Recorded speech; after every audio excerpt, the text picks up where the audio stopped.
Okay, everyone, listen and repeat. Let's say welcome. It's 1:15. Everyone is in the room. Everyone is in the digital room. And welcome, come in.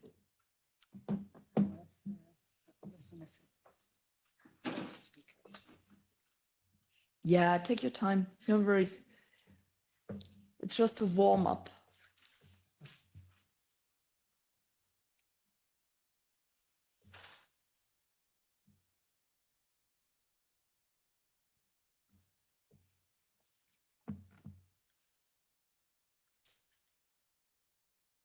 Wonderful. Please take a seat. I hope that you have enough water to drink, feel comfortable.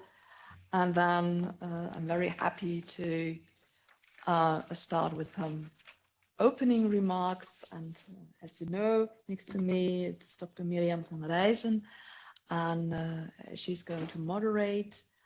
And unfortunately, I have to inform you that I have to leave in about 30 minutes. So I would like to start, and I warmly welcome you to this round table debate, which focuses on the situation of Eritrea, its impact on the region and its relationship with Europe. And our goal today is to understand not only the issues that Eritrea holds for Europe, but to shed some light on the importance of Eritrea for Europe and collectively explore what can be done in the future, including realistic options and scenarios. And here I can say some words about me. I'm Katrin Langensiepen for the Greens, here in the group from Germany. We do have many people from Eritrea in Germany. I was in Israel, so we do have people from the region in Israel.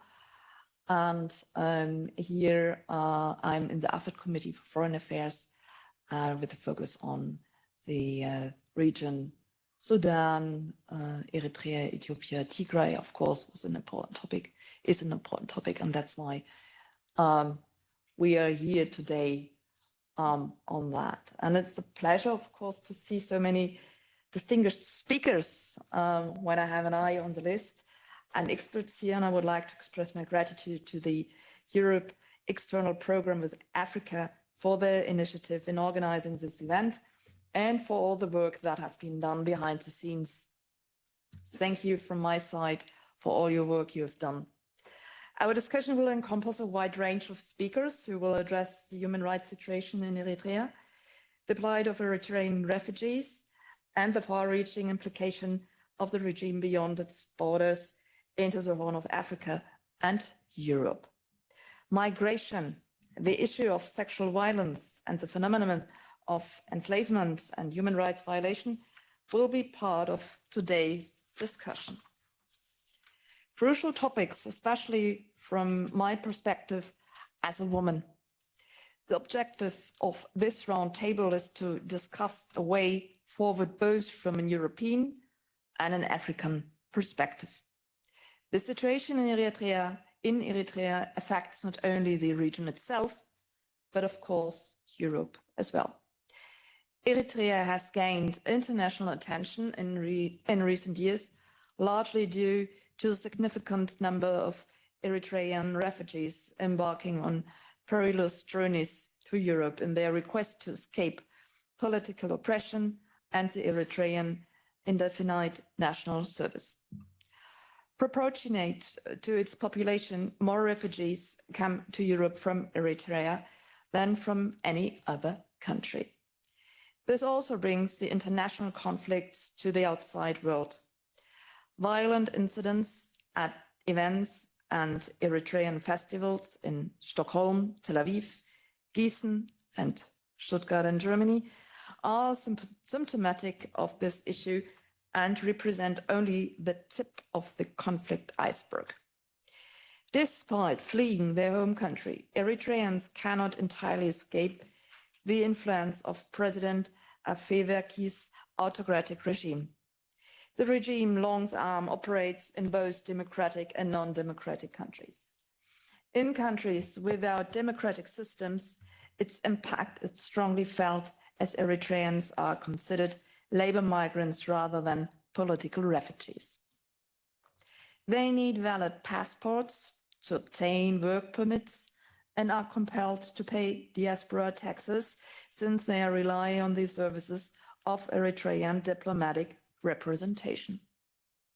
Transnational Eritrean institutions play a significant role in democratic states, including, for instance, Germany. Embassies and consulates, as well as community organizations, are involved in generating donations from the diaspora. Those who fled repression and the indefinite national service and were granted refugee protection are harassed by agents of the regime.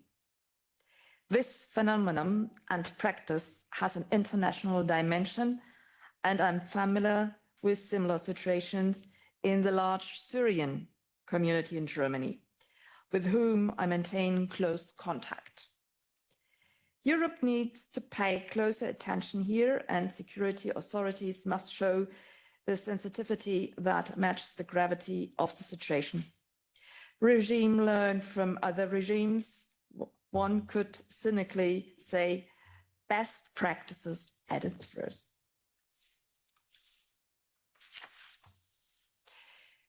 The human rights situation in Eritrea is a grave concern. Restriction of freedom of expression, absence of political pluralism, violation of religious and belief freedoms, and the national service system, often associated with forced labor, are issues that should deeply trouble us.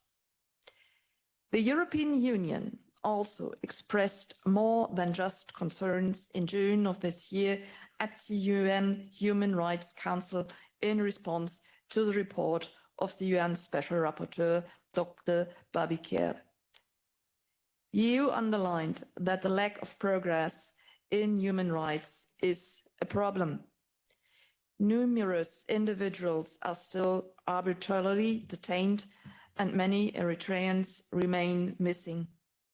Therefore, the EU called upon Eritrea to address these cases, disclose the whereabouts of the missing individuals, and release those held arbitrarily. Arbitrary detentions and enforced disappearance, as well as severe restrictions on freedom of opinion and assembly, represent violations of international human rights standards, plain and simple. The problems are not limited to Eritrea, but have far-reaching consequences beyond the country's borders.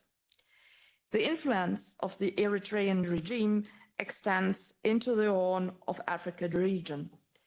Eritrea is entrenched in conflicts and political tensions, affecting the stability and geopolitical balance in a highly sensitive part of Africa. Eritrea's relationships with neighboring countries, particularly Ethiopia, have evolved in recent years, while numerous international actors and countries have shown growing interest and self-interests in the region. Europe has responded to these developments in various ways, including humanitarian aid and development cooperation, as well as the imposition of sanctions due to human rights violation and political concerns. We need to contemplate the strategies and measures Europe and the international community can take to improve the situation in Eritrea and protect the rights of its people. At the same time, we must also consider the situation of Eritrean refugees in Europe.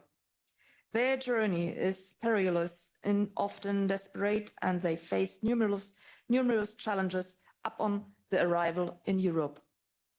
The question of how Europe deals with these refugees and how to facilitate their swift integration into our societies, helping them overcome trauma, is of great significance. Even as Europe appears to be adopting an increasingly restrictive approach, in my opinion, the individual right of asylum is a high-value principle that must be defended at all costs and put into practice in our daily lives. Finally, it is crucial that today we do not merely discuss the problems, but also look forward and seek solutions. How can Europe and Africa collaborate to improve the situation in Eritrea and put an end to human rights violations? How can we address the challenges faced by Eritrean refugees and make their integration into our European societies more seamless? This roundtable provides an opportunity to discuss these questions, share experience, and collectively seek solutions. I thank all of you for your participation here and look forward to a productive discussion. Thank you for your attention. And now I give over to Madame van Rijssen.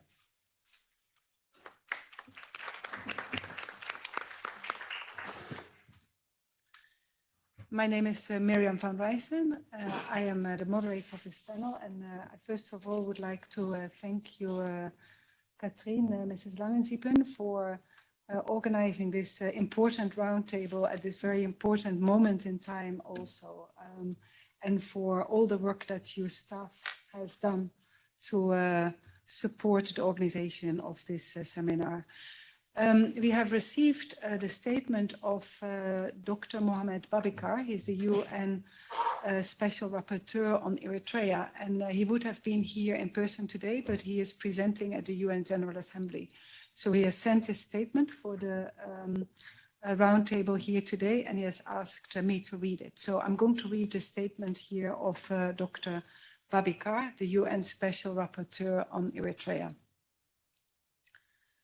So speaking for him, he says to you, Katrin, I would like to thank MEP Langensiepen and the European External Programme with Africa for organizing this important event. I regret that I could not attend in person due to a previous engagement, and thank you for your understanding in accepting these written statements.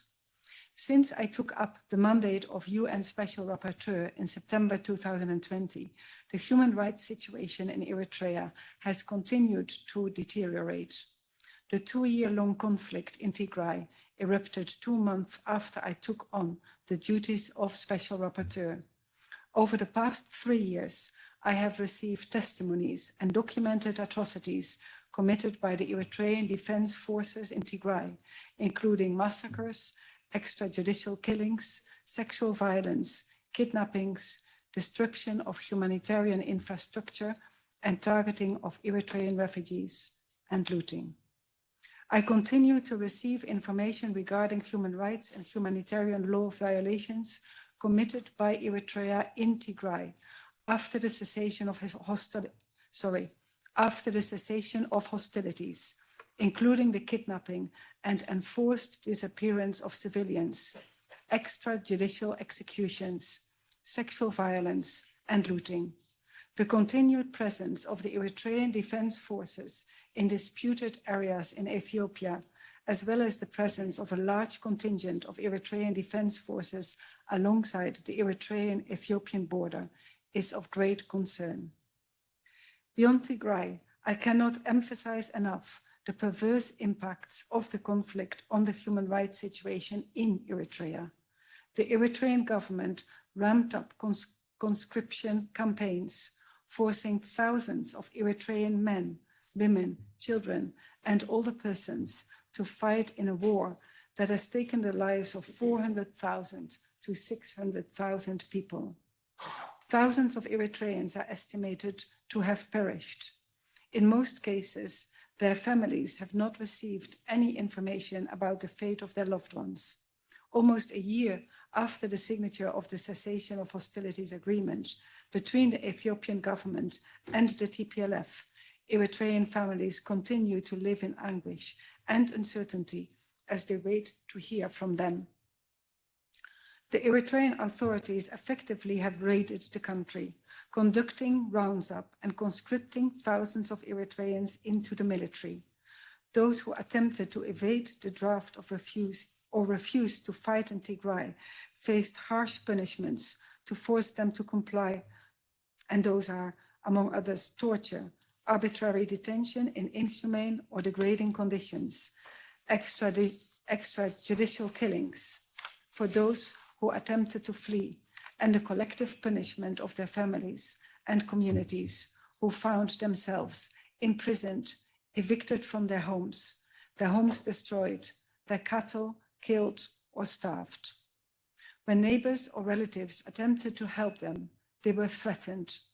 I also documented the conscription and deployment of children, something that is not new in Eritrea, but that has escalated since 2020, and the kidnapping or pushback of Eritrean refugees from Tigray who were later also forced to fight in Ethiopia. Over the past year, the repression of freedom or religion or belief has escalated with renewed waves of mass arrests of people of faith and attempts to control and interfere in all aspects of religious life, both in Eritrea and in the diaspora. As of September, an estimated 400 members of proscribed Christian churches remain arbitrarily imprisoned. Members of authorized religious communities are also under pressure. In October 2022, 3 Catholic priests were arbitrarily detained and released in late December. The followers and supporters of the late Patriarch of the Orthodox Church, Abuna Antonios. Sound problem.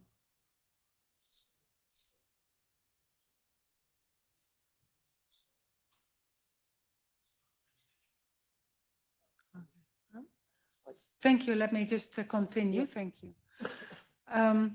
So I'm reading the statement of Dr. Babikar, the UN Special Rapporteur on Eritrea, and I resumed. 3 Catholic priests were arbitrarily detained and released in late December.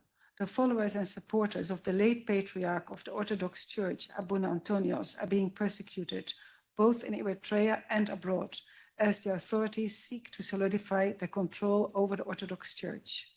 44 Orthodox monks were arbitrarily detained in April 2023.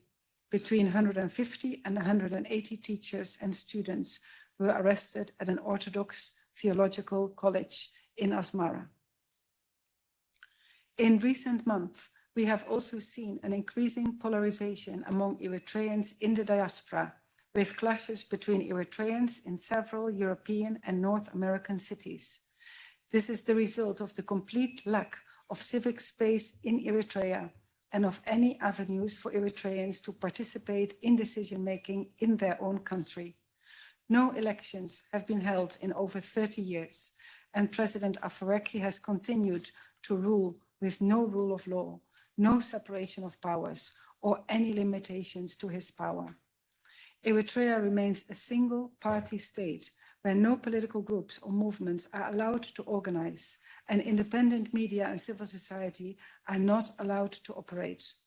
As documented in my reports, journalists, political opponents, artists, people of faith, draft evaders, and returned asylum seekers continue to be subjected to grave human rights violations, including enforced disappearance, torture, and prolonged arbitrary detention in inhuman or degrading conditions. And in that context, and with a large flow of Eritrean refugees and asylum seekers over the last decade, Eritreans in the diaspora have become increasingly active, organizing, protesting, engaging in activism and mobilization. These efforts have been met with pressure from the Eritrean diplomatic and consular services and from structures linked to the governing party. Over the last 3 years in my mandate, I have gotten to know what Eritreans refer to as the long arm of the regime. This is the intelligence activities and interference of the Eritrean government with the lives of their citizens in the diaspora. I've received hundreds of testimonies that referred to the coercion Eritreans are subjected to and the pressure to support the Eritrean government in different ways: social, with the participation in events, festivals, and seminars; economic, through the payment of 2% tax and contributing financially to a variety of courses and calls for funding, and physically by volunteering their time to participate in organizations, taking on responsibility and carrying out tasks. Those who refuse to participate are considered government opponents and face stigmatization and ostracizing in the community. In some cases, they are expelled from their churches. Others face intimidation.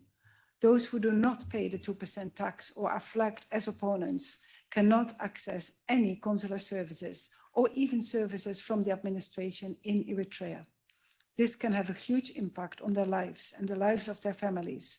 In some cases, the entire family cannot settle an inheritance or register land for this reason. In other instances, relatives in Eritrea are threatened with losing their business licenses, and the persons concerned or their family members are denied the right to burial in their homeland in Eritrea. The situation is more complex for those who are politically active in opposition movements in the diaspora. They are regularly subjected to threats, harassment, and defamation, both online and offline. In the case of women, these attacks are often gendered and sexualized. Some of the activists participating in this roundtable have suffered it in their own flesh. In recent months, there have also been several assaults of Eritreans active with the opposition or participating in protests. I want to take this opportunity to highlight the plight of Eritrean refugees and asylum seekers and the responsibility of the EU to provide legal routes to safety and effective protection. According to UNHCR, over 577,000 Eritreans had sought asylum as of end of 2022. Eritrean refugees and asylum seekers face perilous journeys and are often subjected to grave human rights violations along the way. Their situation has only deteriorated in recent years, as the two main destination countries for Eritrea, Ethiopia and Sudan, face conflict, instability and violence. There were over 130,000 Eritrean refugees and asylum seekers in Sudan at the onset of the conflict on the 15th of April this year. A large proportion of them have been displaced again, facing violence, heightened difficulties to move safely, and an increased activity of human trafficking networks in the region. I have received several reports about missing Eritrean refugees, raising alarms that they may have been kidnapped by traffickers or by the Eritrean authorities. In Libya, Eritrean asylum seekers are particularly vulnerable as they are perceived by traffickers as more lucrative for kidnapping for ransom. I've spoken to dozens of Eritreans who were kidnapped and tortured at their passage through Libya. Almost all the women described having been raped. This cycle of violence must stop. I take the opportunity in this forum to call on the EU to exercise solidarity, adequately protect Eritrean refugees and asylum seekers, and ensure their access to and enjoyment of human rights. I also call on the EU member states to exert maximum pressure on Eritrea to implement the recommendations made by the special rapporteurs and by the Commission of Inquiry on the situation of human rights in Eritrea, and to consider all available measures to ensure access to justice for the Eritrean people, including exercising universal jurisdiction. I thank you.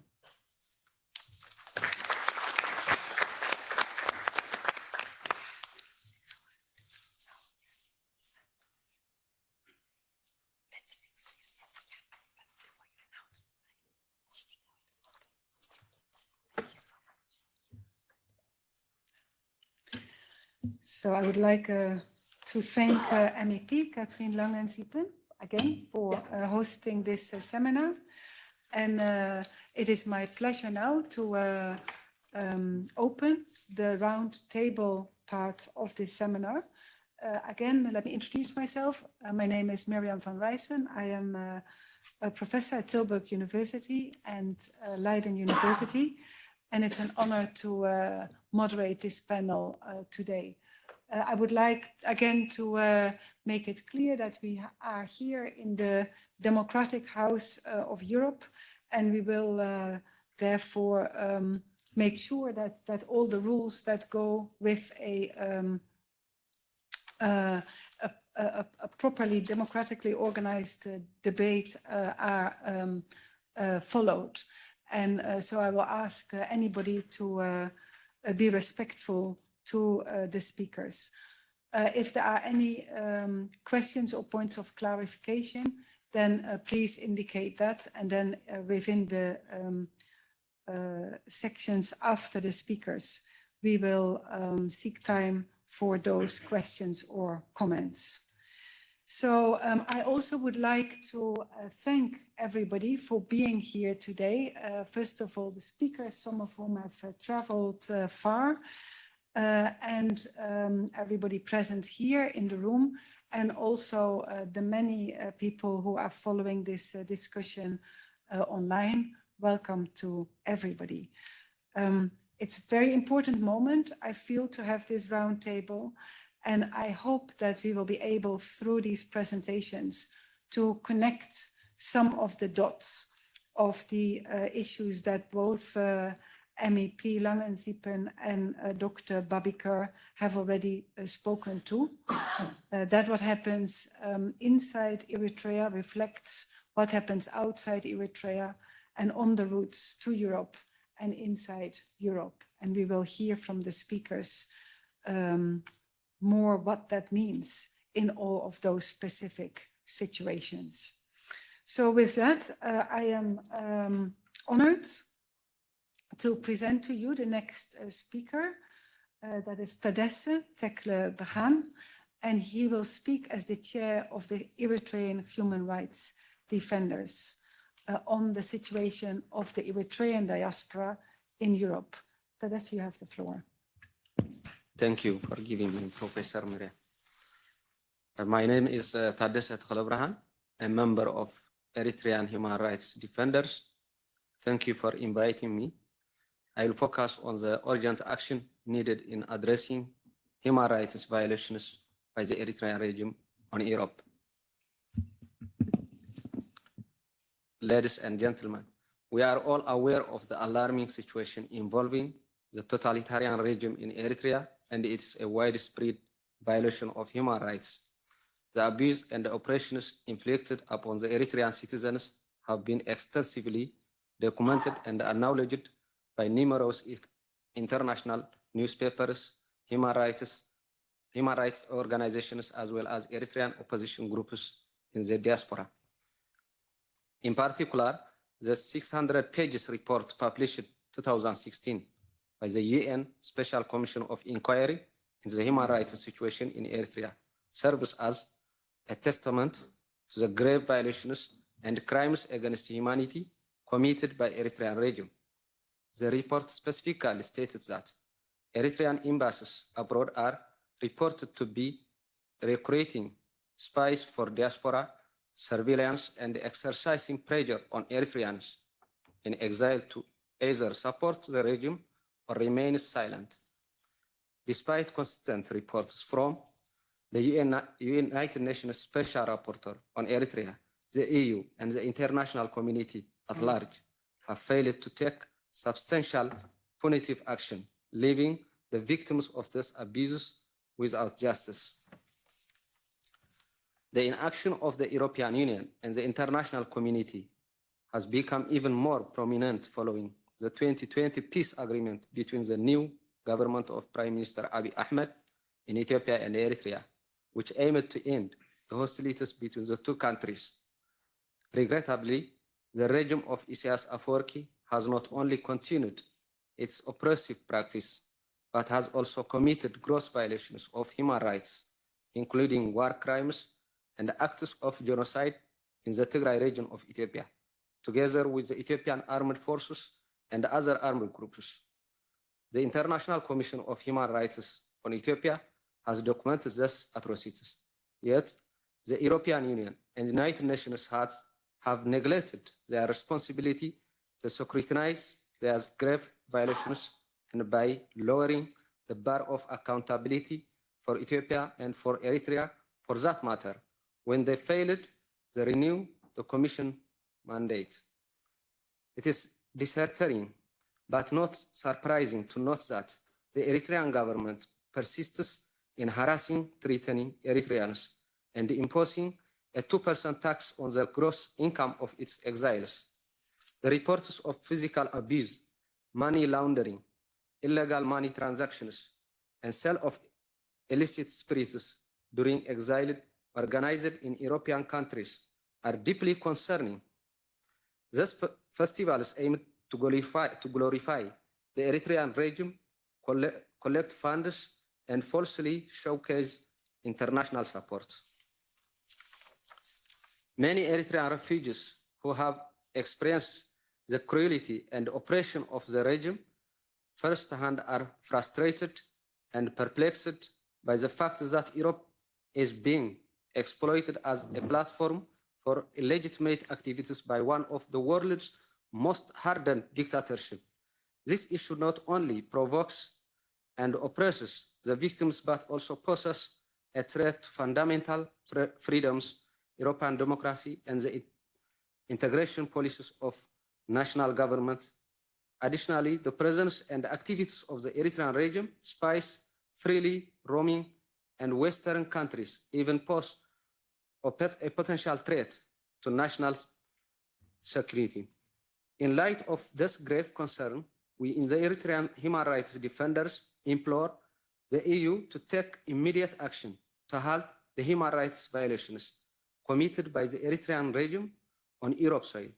It is crucial that those responsible for those gross violations, including many ministers and generals of the Eritrean regime who have transferred their families to Europe as political refugees, are thoroughly investigated and held accountable for their actions. The Eritrean human rights defender pledged to work with you all and the concerned EU authorities to address this urgent matter of upholding human rights in Eritrea. With your support, we can strive to put an end to the suffering of Eritreans in Europe and ensure that Europe remains a safe haven for those seeking refuge, free from the influence of oppressive Eritrean regime.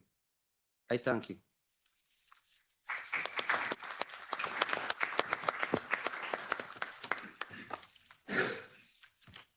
Thank you very much, Tadesse, on that very important issue of the festivals over this summer in Europe and the need to protect the enjoyment of human rights for Eritreans in Europe. Let me then go to the next speaker, which is Beyene Geres-Giber, and who is the spokesperson of the Bright Future for Eritrea movement, and who will speak on their behalf. The floor is yours. Thank you. Good afternoon, ladies and gentlemen. I am Beyene Geres-Giber, spokesperson for Eritrean Bright Future movements, and I would like to thank you for Katrin Langensiepen and European External Program with Africa for inviting me to speak here today. And thank you, Miriam, for your introduction. I will focus on 3 crucial points require attention and our collective efforts in Eritrea. Number 1, stopping illegal and undemocratic activities of the Eritrean regime in the EU. The gross violations of human rights in Eritrea are well documented, including a 600-page report by the UN Special Commission of Inquiry. The reports state that Eritrean embassies abroad recruit spies of intelligence gathering and force Eritrean in the exile to support the regime. The regime also conducts illegal activities in European soil, harassing, intimidating, and threatening refugees and collecting a 2% tax on the income of exile and money laundering. It stages propaganda festivals used to showcase support from exile and the European public. As the EU is aware of these activities, we believe it has a moral obligation and the legal duty to protect refugees in European soil and prevent the continuation of these illegal activities. The increasing number of propaganda festivals in major European cities and the associated violence witnessed recently necessitate action from the EU to safeguard the well-being Eritrean refugees in European soil.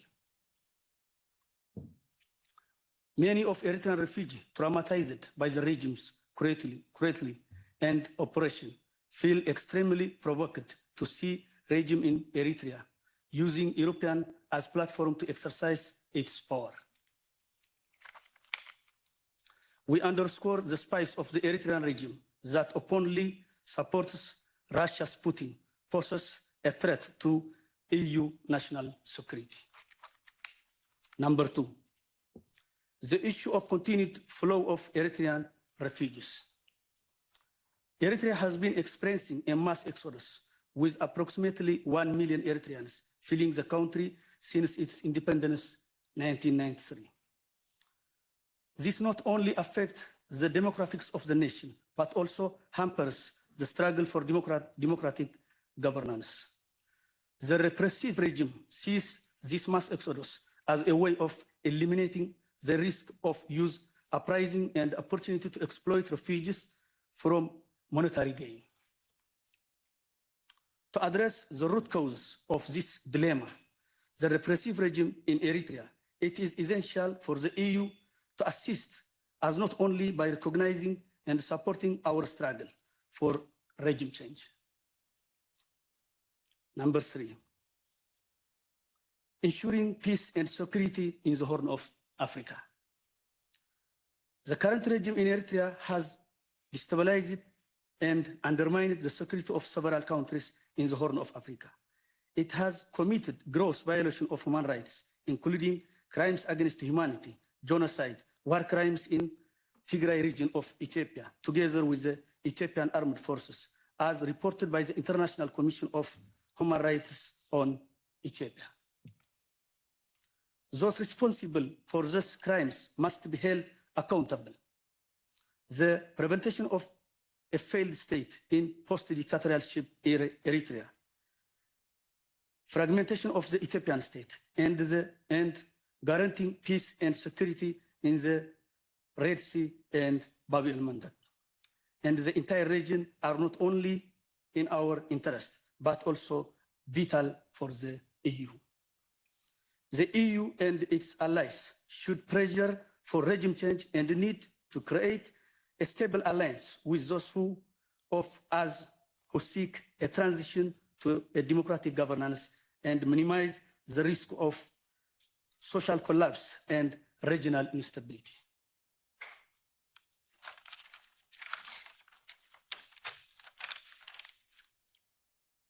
We in the Eritrean Bright Future Movement, who stand for the liberal values of liberty, equality, and fraternity, believe that by working together, we can address this issue effectively and pave the way of a prosperous and democratic in peace with itself and its neighborhood for Eritrea. Thank you for your attention, and I look forward for fruitful discussion.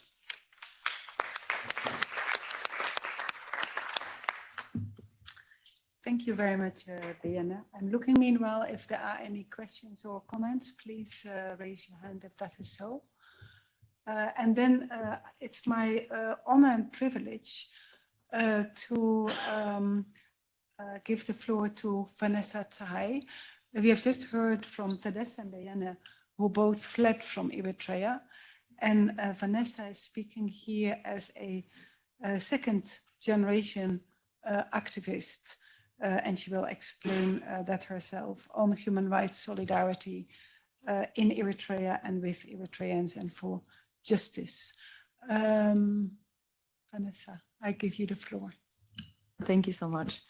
My name is Vanessa Tsahai. I'm the founder and executive director of the Eritrean human rights organization, One Day Siyum.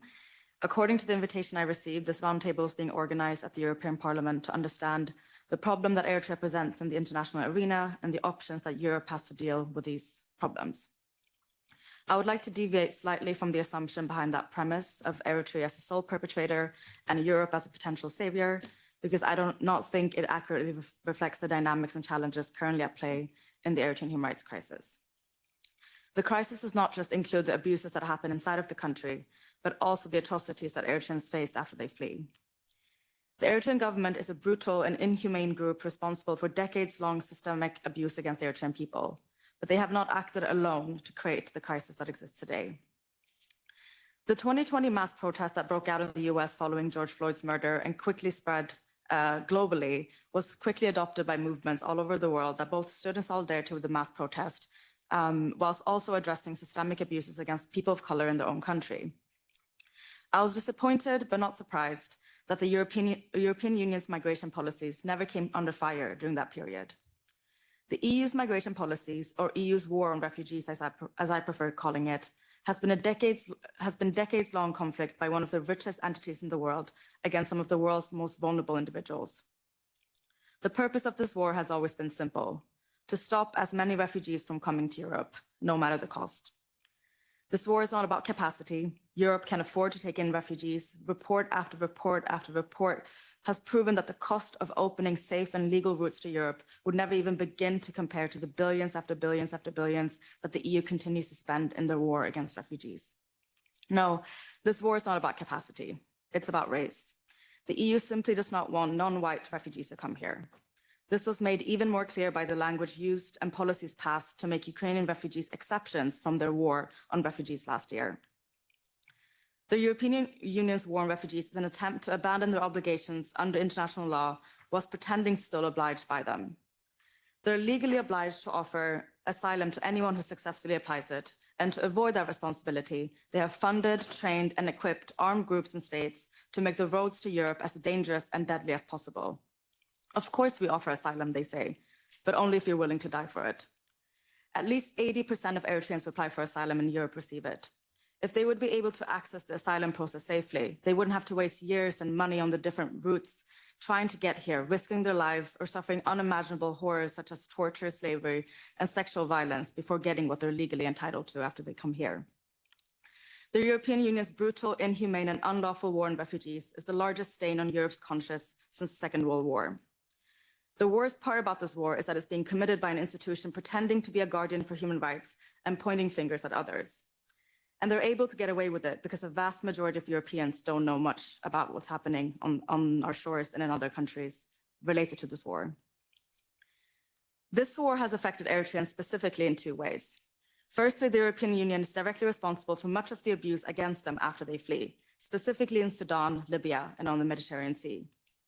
Secondly, the European Union has also indirectly been responsible for the abuses against them in Eritrea for certain periods of time.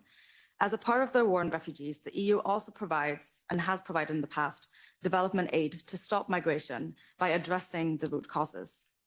They claim that Eritreans are economic migrants and that to address the root causes, they need to invest into development. They're saying they're trying to stem migration, but everyone, including the EU, knows that these people are not economic migrants. They know that the issues in Eritrea are not political. They know that the issues in Eritrea are not economical, they're political. That money to Eritrea isn't going to address the root causes. Even the humanitarian crisis that's going on in the country, the minimal access to water and electricity, to food, is not related to economics. It's all about politics. And it's caused by the government's actions, not lack of access to finance. The EU has given hundreds of millions to the Eritrean government. There's barely any oversight of how that money is used. But even if they were, the stipulations for the aid has been very loose and generous. This money is instead being used to embolden the government financially, which makes the government officials more comfortable and are able to stay longer in these positions, and also provides them with more resources to tighten their security and surveillance programs and make it harder for Eritreans to defect. This, of course, was always the point. To address the root causes of migration, they don't try to change the problems in the country, just to make sure that people don't leave. Their aid also emboldens the government diplomatically, as the partnership legitimizes the Eritrean government and their portrayal of the crisis as an economic one, rather than political. Many of One Day CU members, including myself, are Eritreans based in Europe. Many of us were born here. This war is being fought in our names with our tax money. We, alongside all other Europeans, have a moral obligation to resist. Thank you.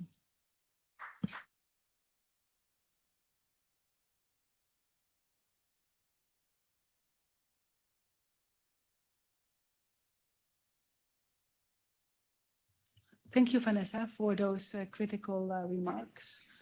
I'm looking around. I think then it is time to go to Tigray. The next speaker will be speaking online from Tigray. This is Kokop Gebru, and she's a clinician and researcher on mental health at Mekelle University. And she will speak on conflict-related sexual violence, especially the violence perpetrated by Eritrean forces. Kokop, good to see you, and you have the floor. She was there and she just, yes, you're there, I can see you. You have the floor, Kokop. You can turn on your sound.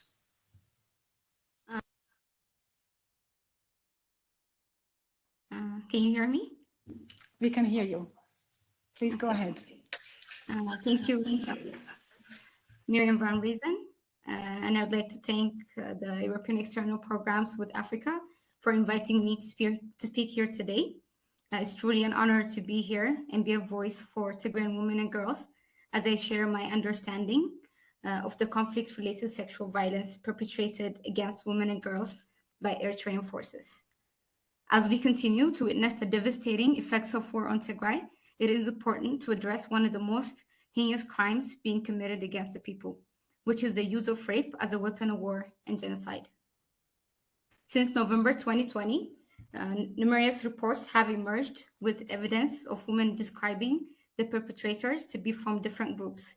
Some women reported that they were raped by Eritrean Defense Forces, some by Ethiopian National Defense Forces, while others reported being raped by Amhara Special Forces or by the irregular armed group from the same region, Fano. In other instances, survivors reported that multiple soldiers wearing different uniforms and speaking different languages performed the act of violence jointly. It is heart-wrenching to know that no one had been spared. From young girls to elderly women, pregnant and lactating mothers all have fallen victim to these brutal attacks without any discrimination. It is unfortunate that there were delays by the international community in addressing the involvement of Eritrean soldiers and the violences they were committing in the region, even with sufficient evidence being available and reported. Eritrea denied its presence in the war and its participation in the rape and sexual violence against Tigrayan women. Meanwhile, our sisters, daughters, and mothers were and still are subjected to unimaginable horrors. The way we understand is that for Eritrean forces, it was not a violence adjacent to conflict, but it was primed by years of propaganda, as well as the official narrative on the eve of the war and the subsequent months by their government. Women have been gang raped, forced into sexual slavery, foreign bodies inserted into their reproductive organs, and brutally, sadistically abused by Eritrean soldiers. These atrocities are not only physically damaging, but also leave deep emotional scars on survivors and their families. The trauma they endure not only affects them, but also tears apart the fabric of our society. Survivors who have sought medical help have come with bruises, stab wounds, burns, foreign objects lodged into their vaginas, and other physical injuries. But it doesn't end there. They also suffer from psychological trauma and reproductive health issues such as fistula, intentionally spread HIV/AIDS, unwanted pregnancies, and miscarriages. This is not just a violation of their bodies, but also an attack on their mental health and their identity as Tigrayan women. The Eritrean perpetrators have gone beyond just physical violence. They have used ethnic slurs like Agama, Qomal. They have told women that they're alamat, meaning traitors. they've been sent here to make sure no Tigran is left alive, that their wombs should never bear children ever again, and that they're unworthy because of their Tigran identity. This is not just rape. This is a deliberate attempt to destroy our entire ethnic group. Multiple reports and research papers concluded that much of the sexual violence perpetrated in the Tigray context was by Eritrean forces.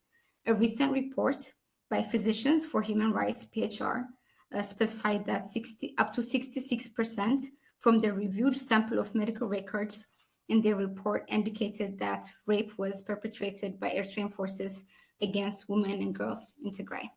However, identifying perpetrators became more challenging as they adapt their tactics. Initially, they were identified by their different dialects when speaking Tigrinya, wearing Congo shoes.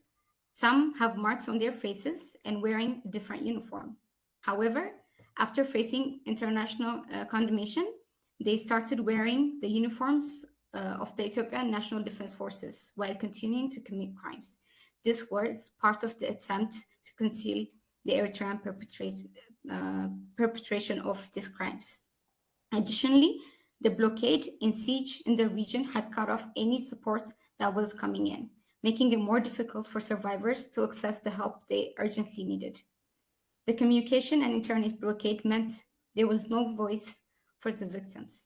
Our sisters were being silenced and isolated from the rest of the world and suffering in silence. Despite the cessation of hostilities agreement signed in November 22, which led people to believe that there could be a complete end to hostilities and enforcement of the agreed upon law terms, Tigran women continued to report incidents of sexual violence. This is because there are still areas occupied by Eritrean forces, and our women continue to experience violence until the present day. As a clinician and researcher, I have firsthand witnessed the devastating impacts of conflict-related sexual violence on survivors. The physical and psychological trauma inflicted upon the woman is immense, and it's crucial that they receive appropriate support and justice for the crimes committed against them. To share some stories, a survivor said, three Eritrean soldiers raped me, but that was not all. They put hot metal on my skin and repeatedly hit me on the head. I have burn scars all over my back, my head, between my thighs and vagina. And then they poured some type of chemical on my head. I can't explain to you what it was, but I've been bald ever since. My hair hasn't been able to grow back. That's why I cover it this way. Another survivor disclosed during our interview, as she was fleeing her home and she was detained by Eritrean soldiers, and one she described as Ben Amir started raping her. But when she spoke his language, he immediately stopped and said, "I thought you were Tigran," and got up. These are just two of the many stories of our women. The lack of access to essential services further exacerbates the suffering of survivors and hinders their ability to heal and recover from the trauma that they've endured. It's crucial for the international community to prioritize the rebuilding and restoration of health facilities in the region, as well as the provision of specialized support services for survivors of sexual violence. As the mandate of the International Commission of Human Rights Experts in Ethiopia, the ICRI, ends the chances of our women getting the justice they so deserve has become uncertain and seems impossible. It's crucial that those responsible for these terrible crimes are held accountable. Justice for Tigran women and girls cannot be delayed or denied. The international community must support efforts to investigate and prosecute the perpetrators, ensuring that justice is served. Thank you very much.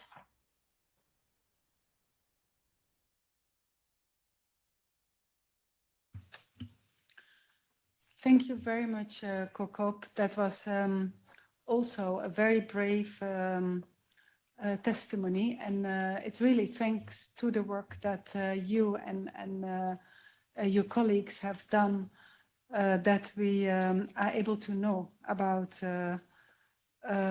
what women in Tigray have endured. And I'm honored now to give the floor to Dr.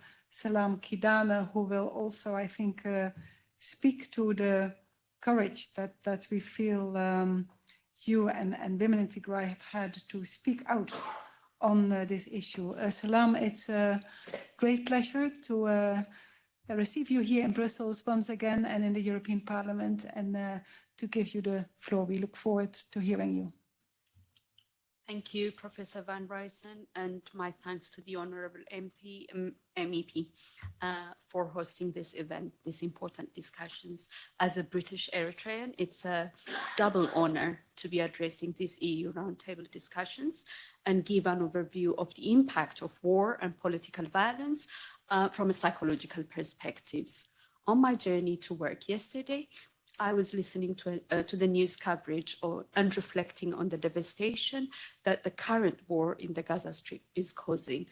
Then I heard the interviewee state that something that resonated with me. In conflicts of the past, it had always been women and children first. For rescue, women and children first. For on trains, women and children first aboard boats of conflict zones. Women and children first for food aid and medication. But nowadays, the woman speaking was explaining that the devastation of this conflict seems to have targeted women and children first for devastation. There are reports of rapes, hunger, thirst, difficulties in evacuation or sheltering that seem to devastate the most vulnerable first. Of course, some of these difficulties are consequences rather than deliberate acts, but some aren't.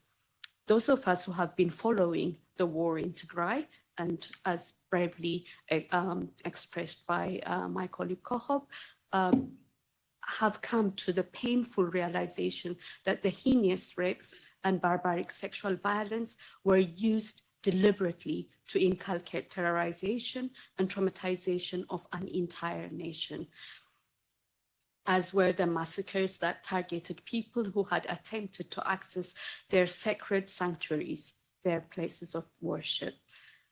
Community elders, priests, sheikhs, and other leaders were targeted to show that nothing was sacred, no one was immune, and nowhere was safe, causing a certain traumatization of an entire nation, whether or not nationals were located in the vicinity. And this collective traumatization is, of course, in addition to the devastation and traumatic stress that is caused to individual victims. Other contexts of political violence in the region are not different in their approach or effect either. The UN Human Rights Commission report that was mentioned by my colleagues Bayana and Tadesse, as well as the reports of the special rapporteurs since, including the one that we have just received, are a testament to the evidence of that the Eritrean government maintains its brutal rule over the nation, the entire nation, through instilling a very deep fear that has left Eritreans no option but to flee their country in their droves, often risking their very lives. The problem with this level of traumatization at both the individual and the collective level is the fact that the painful memories are then locked in the individual psyche as well as in the collective narrative, making the pain, the anger, and the anger associated with it potent, affecting the individual and their community from moving forward into the future. People become stuck and hostages and become hostages of the past. Communities live in limbo and are unable to attain healing and all the advantages that come with that healing. In this frozen mode, they wait, ready to fight back the next time or ready to flight in the event of the next time. The difficulty is that in their hyper alert mode, it means that their assessment of the next time is affected, and hence the flight the fight or flight can be triggered erroneously, including by people who would benefit from the fight-flight mode. Example, a warmongering political system or a human trafficker, respectively. By consequence, those wanting to move the individual or the community forward, example, peace building efforts or development aid, would fail due to the mismatch in mentality or mode of thinking. Unfortunately, trauma support at the individual or worse still at the collective level isn't always prioritized in emergency or post-conflict contexts. And this hampers peace building and post-conflict development. People need to heal and communities need to recover before they can appreciate the benefits of peace building and development and partake in activities geared for this. Without such healing, their systems will be on the alert to either fight or to flee the next conflict, even the remotest chance of the next conflict. This maintains a cycle of violence and flight that in our digital era seems to be getting shorter and shorter, and the violence erupting quicker and with extreme vigor. It is therefore in our collective interest for the EU and other global players to recognize the impact of traumatization in maintaining cycles of violence and prioritize trauma healing and recovery during our considerations of post-conflict contexts. And in that, let us put women and children first for protection, for healing and recovery in order to give a peaceful future a chance. Thank you.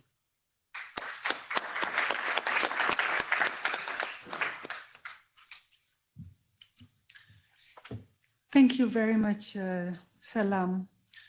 So we have looked at the situation here in Europe.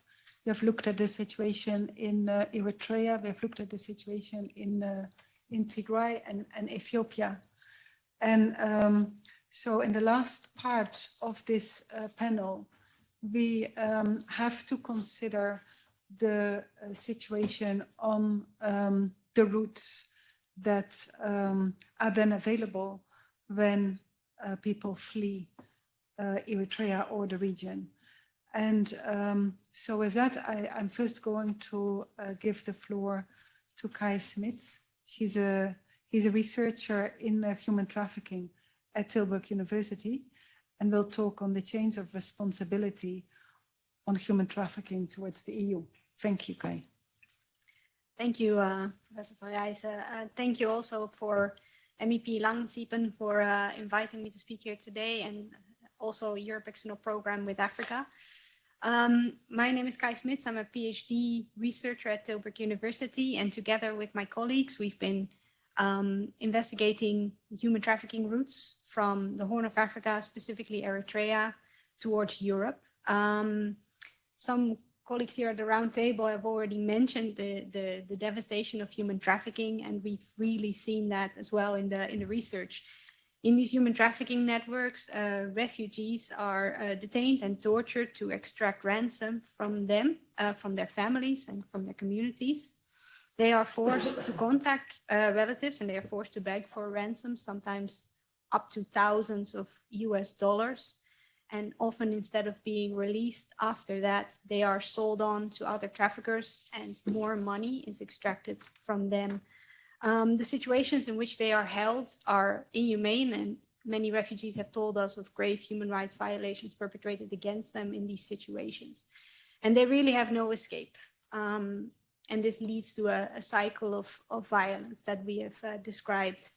With Professor van Rijssen, Professor Mavere, and Morgan Weers together, we have published a book this year. It's called Enslaved, Trapped and Trafficked in Digital Black Holes, Human Trafficking in Libya. The book is freely available online because we want as many people as possible to be able to access this and to know about what is going on.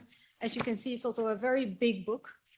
So there's a lot that is described in there. And we've looked at a 5-year period in Libya and seen what is happening to the refugees. And we've conservatively estimated that around 200,000 refugees and migrants have become victim to human trafficking for ransom over this 5-year period. And this is a highly lucrative criminal enterprise and also well organized. And we've, again, conservatively estimated that in this 5-year period, there's about a profit of $1 billion in these trafficking networks. And this is outrageous. Refugees are vulnerable to these kind of situations. They are asylum seekers. Their families are also in fragile situations, and this really has to stop. These refugees and their families need protection from this type of violence, which is still going on, largely unseen. We have found that the highly organized criminal networks operate in many different countries, including Europe, through agents. It's astounding that criminal trafficking networks that operate in this way are often also led by Eritrean perpetrators. 3 of the alleged traffickers at the top have recently been arrested in recent years and are also being prosecuted, John, Walid, and Kidane. But these are just some of the many names that we've heard from refugees that operate at the top level of these trafficking networks. We've also found that the Eritrean regime at the highest level is colluding with the trafficking networks to facilitate them and to keep Eritrean asylum seekers in enslavement. And this really has to stop. And therefore, we are asking the European Union today, as we're here in this setting, to protect refugees and to help organize legal pathways for refugees to come so that they are not exposed to these dangers, and also to investigate the criminal human trafficking networks, also specifically the connections to these highest levels to Eritrea. And those are my main points today. Thank you for being here.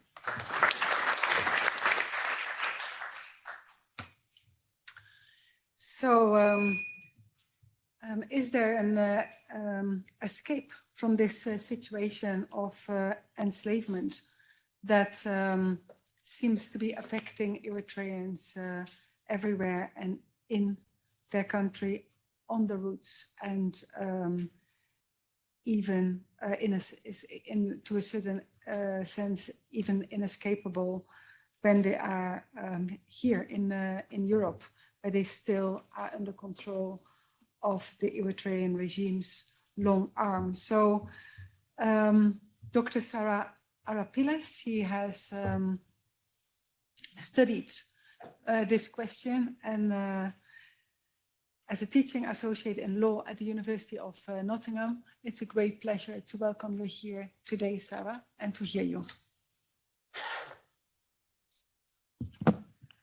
Thank you to the organizers for inviting me to speak here today and for organizing this timely event.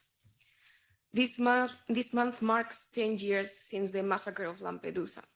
On 3rd October 2013, a boat carrying mostly Eritrean refugees sank off the coast of Lampedusa, Italy, resulting in at least 368 deaths. Similar events have since frequently repeated in the Mediterranean Sea. Some commentators have actually made an analogy between the contemporary Lampedusa tragedies and the slave ship. However, as much as current events may be evocative of the past, this doesn't mean that slavery is confined to the past or to memory. Thousands of Eritrea, in fact, flee slavery in Eritrea every month. Following a 2-year-long investigation, in its final report of 2016, the UN Commission of Inquiry on Human Rights in Eritrea made positive findings on slavery in the country. It found that under the military national service program in the country, Eritrean officials subject conscripts to slavery within the meaning of international law. The Commission also found that slavery and other human rights abuses, including torture, are committed as part of widespread or systematic attack against the civilian population, and therefore reach the threshold of a crime against humanity under the Rome Statute. Apart from the Commission of Inquiry on Eritrea, country reports on Eritrea by, for instance, international organizations, UN and EU agencies and governments have made no attempt, perhaps conveniently, to assess whether or not the national service qualifies as slavery. Instead, they focus on assessing it as forced labor, which, although not mutually exclusive, there are two different legal categories. While forced labor allows for exceptions and the protection from it can be derogated in time of emergency, slavery does and cannot. Or oversimplistically label it as modern slavery, which means everything and nothing, is not a legal term, and problematically contributes to the erroneous belief that the slavery only belongs to the past. Other reports just simply remain silent on the topic. It is important that slavery is recognized as slavery and termed as such when it occurs, not watered down by terms such as modern slavery or construed as a different legal category based on incoherent interpretations. And this is what my research is about. It counterbalances the mainstream, as the widespread misunderstanding of what slavery is and how it manifests in a contemporary setting such as Eritrea is increasingly used or misused by asylum courts in Europe to unduly deny refugee status to Eritrean applicants. And this is particularly the case in Germany and Switzerland, where governmental policies and judgments by asylum courts there have reduced access to refugee status to a bare minimum for Eritreans, rejecting that the military national service in the country, by citing each other with approval, could be considered to be slavery or forced labor. As, in their view, it has to be understood in the context of, and I quote, the Eritrean socialist economic system based on self-reliance.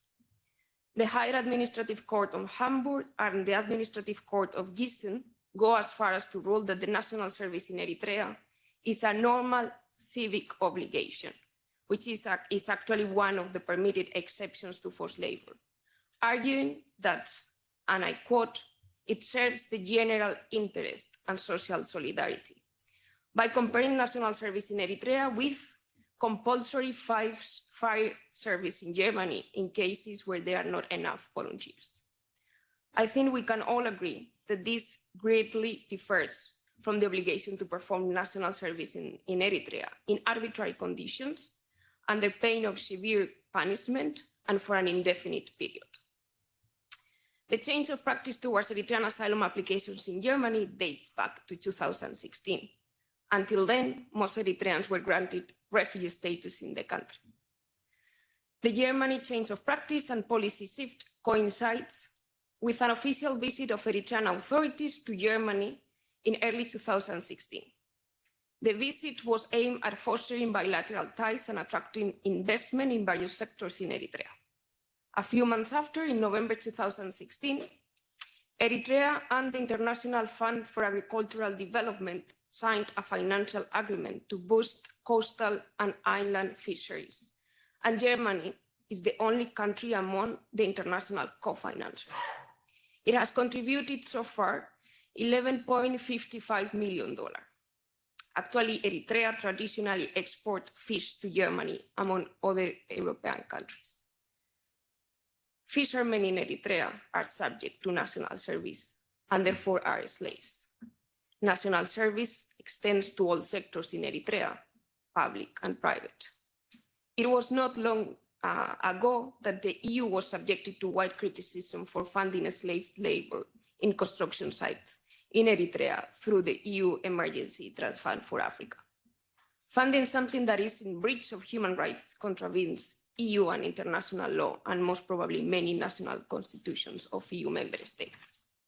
The question that I pose to this institution and its member is, could it be that Germany and its fellow EU member states, as well as EU institutions, are reluctant to consider Eritrea's national service to be slavery because they are benefiting from it? Thank you.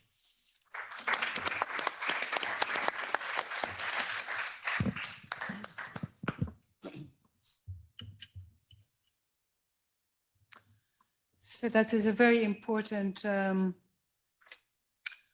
argument, Sarah, which shows how important it is to understand how the interpretation of the situation in Eritrea affects the protection and the freedoms that people can enjoy if they have arrived here to seek asylum, and that all of those aspects within Eritrea, within the region, across the route and in Europe are linked.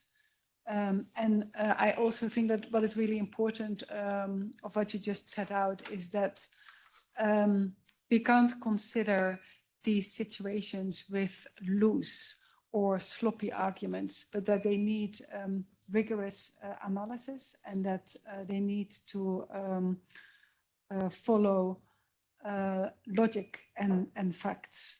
So thank you for that, Sarah. I would like to see if there are any urgent... Salam, would you mind to close your... Oh, yeah, thank you. To see if there are any comments or questions at this point. Otherwise, it would be time to go to the closure of this session. Yes, please. Short questions or comments. Well, it was comments, actually. It's my name is Tedros Emanuel. I come from Sweden. I'm a supporter of the Bright Future movement and the human rights defenders. I think it's very interesting because from all the speakers, we heard that there is the violation of human rights in Eritrea are serious and extremely serious. The second is the violation of human rights occur not only within the borders of Eritrea, they occur outside of Eritrea, as in Tigray, which is very shameful, the acts of genocide and rapes that's been done, and even in European soil.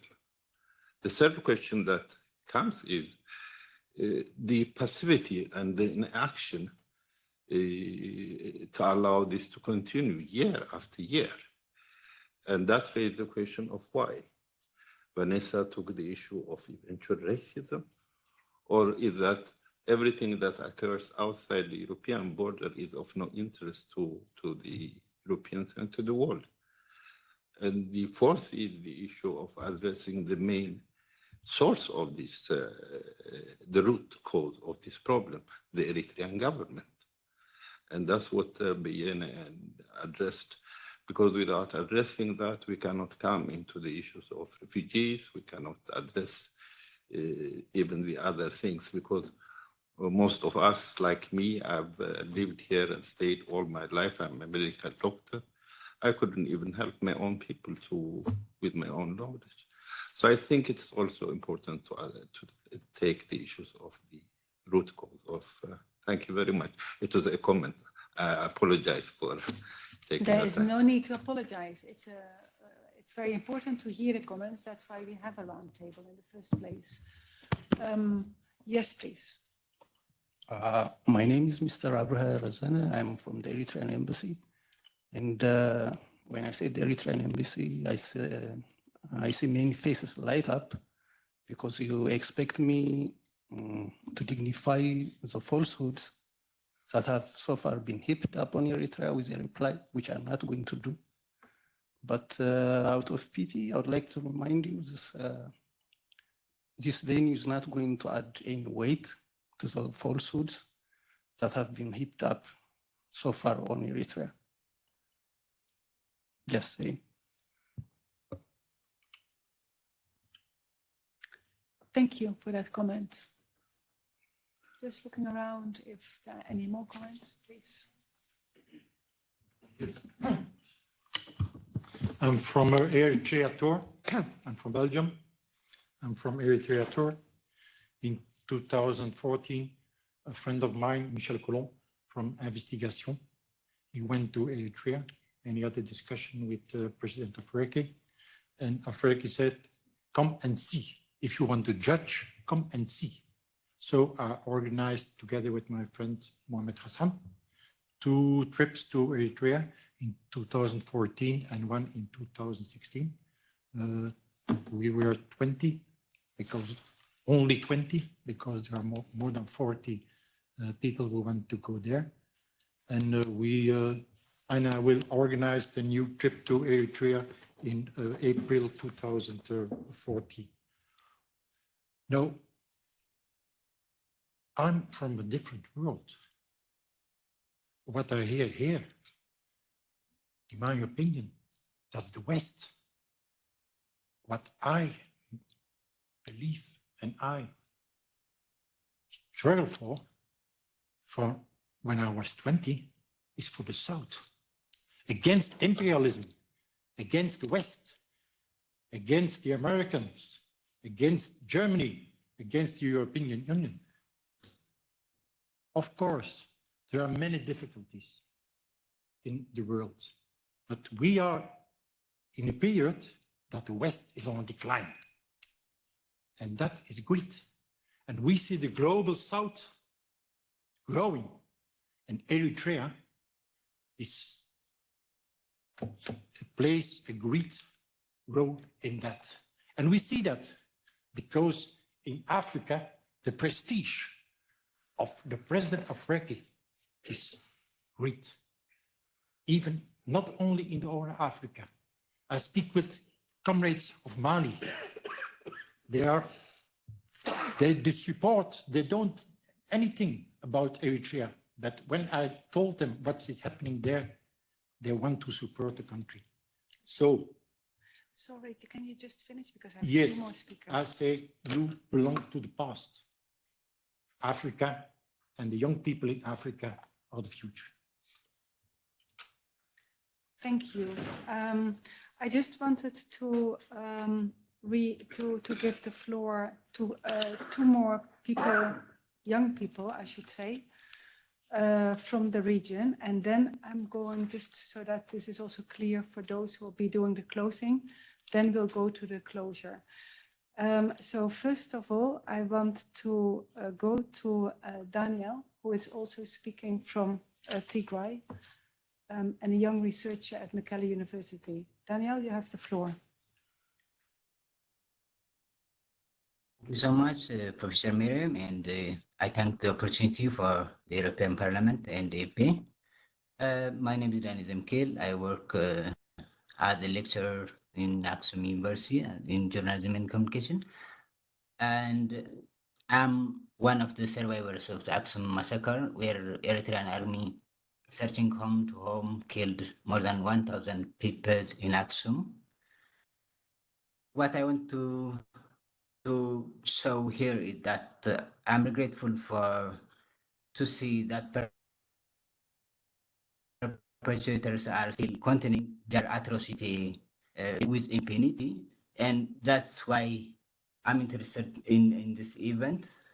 This is because there is intimidation and seeing that the killers are allowed freedom while the survivors are locked from behind.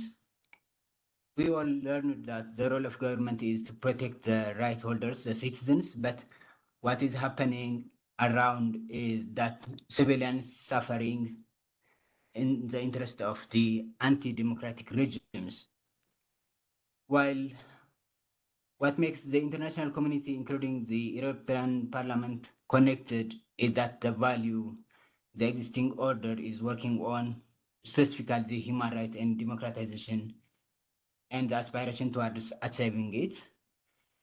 But with the cease of the International Commission of Human Rights on Ethiopia, the claim that peace has achieved with the coming of Pretoria Agreement, while the main actors of the war were not held accountable, the claim of transitional justice even, we used to hear, is a smear to the grave crimes committed by external aggressors, including the Eritrean army, as the Tigray war was and still is a regional war rather than an internal conflict, as it was used to be the rhetoric of the government.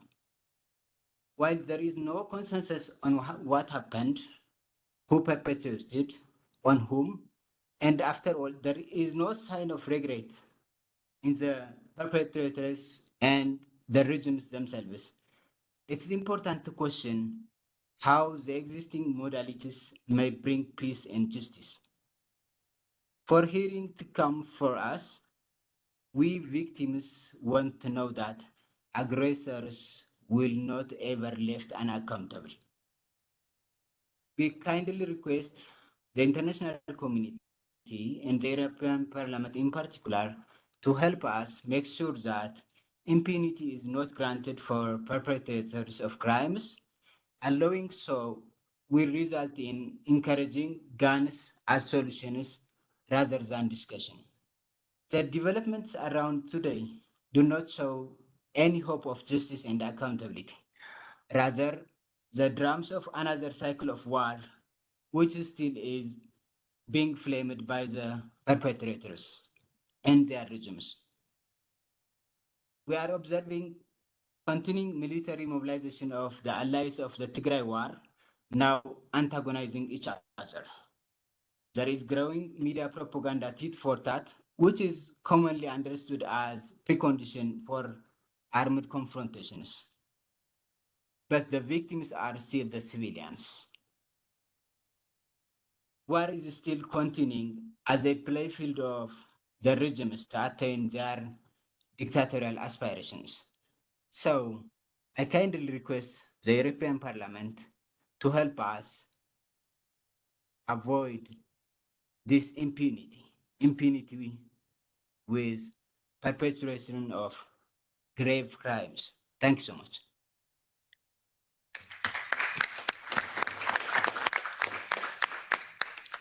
Thank you, Daniel. I also got a few replies from people on the online audience. And there's one who asked me to read this as a rebuttal to my colleague from Belgium, Makeda Sava. She says, African leaders, there is a double, is there still one on? African leaders do not support Isaias because they approve his policies or even know anything about them.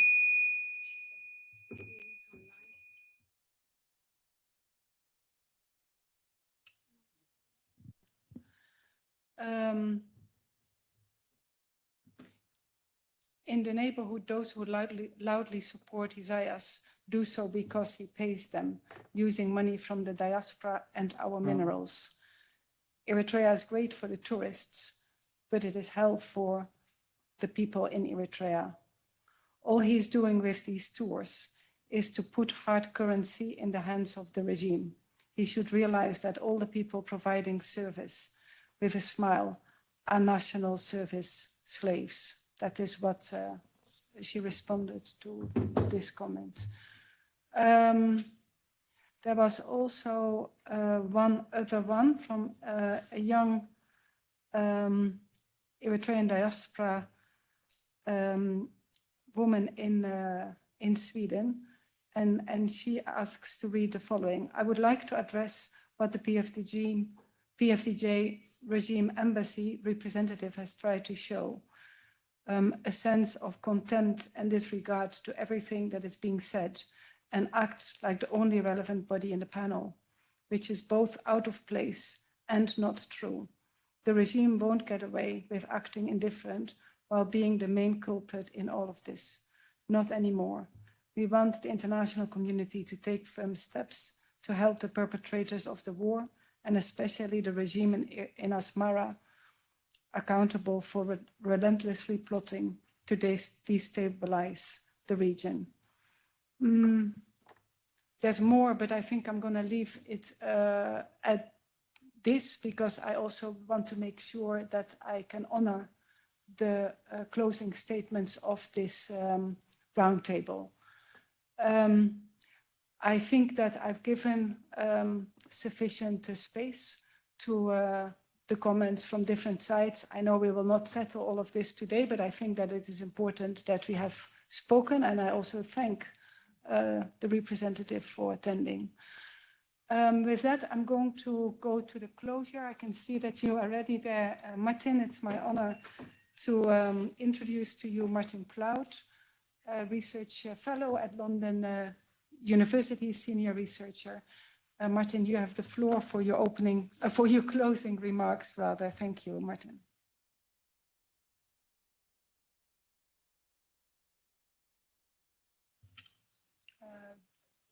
Technique. He has to unmute. You have to unmute, Martin.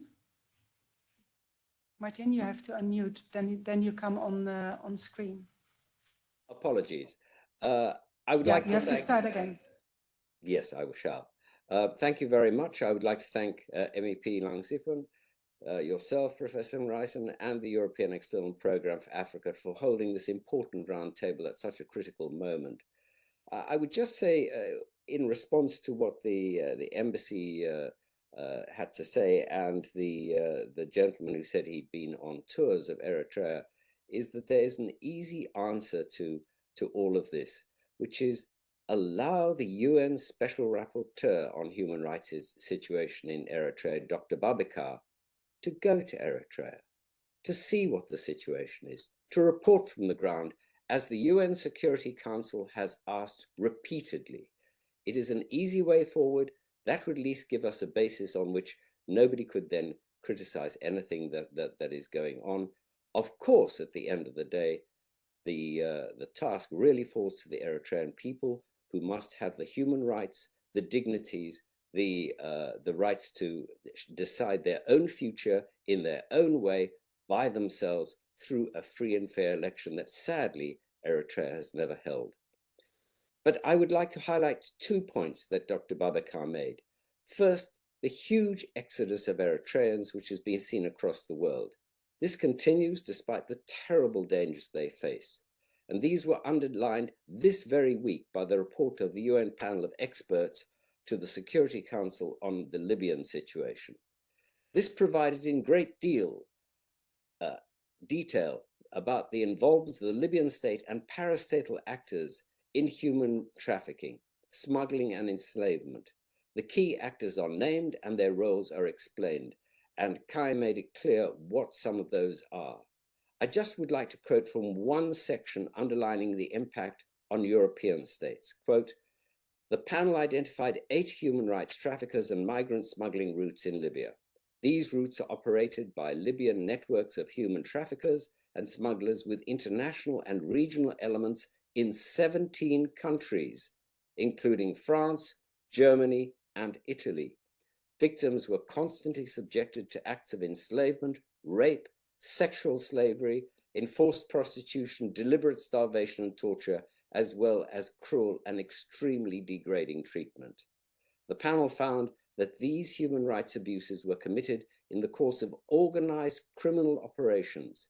These private trafficking networks were operated in collaboration with Libyan armed groups and used well-developed illegal enterprises in Libya and abroad with the aim of generating significant financial profits and other benefits for these actors.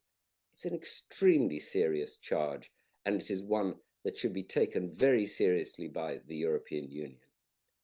Secondly, what Dr. Babikar refers to as the long arm of the regime, the intelligent activities and the interference of the Eritrean government with the lives of its citizens in exile. These activities take place across Europe and are particularly important, but the Eritrean diaspora are now challenging this long arm of the regime wherever they find it.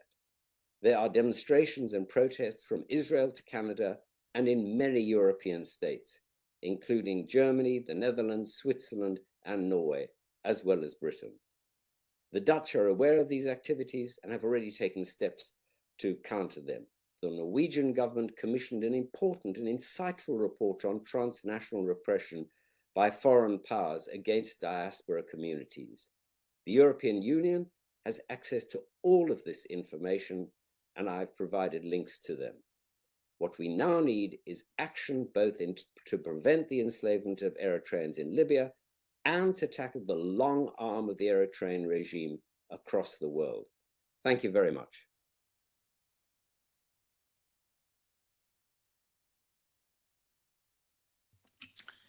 Thank you very much, Martin, for that very clear statement. And yeah, I would like to reiterate again that it would be a very good thing if the UN Special Rapporteur on Eritrea would get access to Eritrea so that we would have an authoritative voice on the situation, and that would help such debates.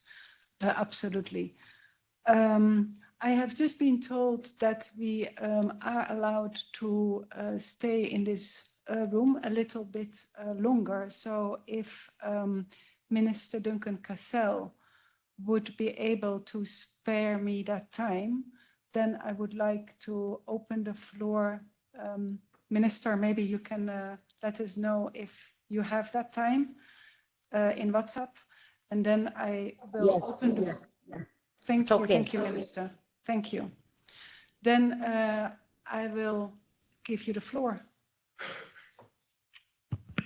Voilà, je me présente, je m'appelle Jonathan, je suis I can translate, but you have to give me time. Yeah, sorry, I speak just little bit English. That English is very good, No, but no, if no, you no, want me sorry. to translate, I'm happy Sorry, to. yeah. Donc je tiens à excuser le monsieur de son intervention là tantôt. On est en Belgique, donc on a un pays très chaleureux où ce qu'on traduit quand on ne comprend pas. Et donc je ne comprenais pas très bien ce que vous racontiez là tantôt et il m'a traduit un petit peu pour que je comprenne. Okay, so ça va aller vite, ça va aller très vite. But allow me to translate, otherwise people are lost. So the name of Yeah, donc Mr. my name is is Jonathan. Je m'appelle Jonathan. And, voilà. And so he speaks in French because he's based here in Belgium, and he is apologizing for disturbing the neighbors, but he needed a translation to follow the debate. Donc, je vais en Érythrée, je compte y aller avec mes confrères ici encore, et ce que j'entends de beaucoup de choses que vous dites, ce n'est pas les choses que je vois chez moi là-bas, et ça m'étonne un petit peu. Donc, effectivement, comme vous l'a dit ici mon confrère, on vous invite à venir et voir et à donner des preuves sincères et réelles de tout ce qui est dit ici. Après, je ne suis pas là pour démentir tout ce que vous dites, mais voilà, c'est un peu impressionnant pour moi. Okay, let me translate, okay? Yeah. So, he's Eritrean but lives here in Belgium. And he does regularly go to Eritrea, and he says that what he hears here is not generally what he then sees, but on the other hand, he also doesn't deny everything that is being said here. Et donc, I have a family, j'ai de la famille en Érythrée, j'ai de la famille érythréenne en Hollande, en Belgique, en Angleterre, un peu partout. Et on parle entre nous, les jeunes et tout ça. Et donc, au niveau du service militaire, nous, on regrette fortement qu'en Belgique, on nous l'ait enlevé. Parce que c'était très important au niveau déjà culturel et aussi au niveau de l'éducation. C'est très important. Ça resserre, pour nous à l'époque, ça resserrait un pays. Les Belges étaient beaucoup plus unis à l'époque quand il y avait le service militaire. Bon, maintenant, je ne dis pas que c'est géré comme ça là-bas. Mais voilà, il y a des très bons côtés à tout ça. Et nous, les jeunes... Yeah, sorry. I got the gist. So here in Belgium, there used to be national service, and that is no longer the case. And in a way, we regret it here. But then Jonathan is also saying that the military service is not exactly the same here as it is in Eritrea. Now you have to finish the point, yeah, otherwise it's too long. Juste, voilà, je sais pas si vous pouvez aller en Érythrée, tous ici, si vous êtes, si vous pouvez y aller, mais je vous invite à y aller et à voir que. Pas. Ouais, j'imagine bien. Donc moi j'y vais et je vous dis que c'est très bien, c'est très beau, les jeunes le vivent aussi très bien, le service militaire. Il n'y a pas que des viols et ainsi de suite. Je paie à tous ceux qui souffrent là-bas. Je leur souhaite de s'en sortir, de sortir de la misère s'ils y sont vraiment. Mais voilà, c'est un peu... Je vous invite vraiment à y aller et à aller voir si vous pouvez y aller. Si vous pouvez. Thank you. Let me try to do justice. That was quite complex. I think that you were saying that you were hoping that we could all go to Eritrea, but I was saying, well, for one, I don't think I could. But we would all love to, but that is my response to you. But he's also wishing everybody well in Eritrea and all of us who would like to go to Eritrea. So I think it was a very nuanced statement, Jonathan. Merci beaucoup. Anybody else who would like to take the floor? Yes, please. And then we go to. Je peux lui répondre quoi en français? If you give me the time to translate then as well, please. Right, on le fait quoi en anglais alors? Just do it in English. Instead of inviting tourists, we just want that you invite the United Nations experts. When they want to come in, they are not allowed to come in. And it's not necessary to tell us how it's our country. We know that. Just let the experts come in, not tourists. A tourist cannot see the problem. Thank you.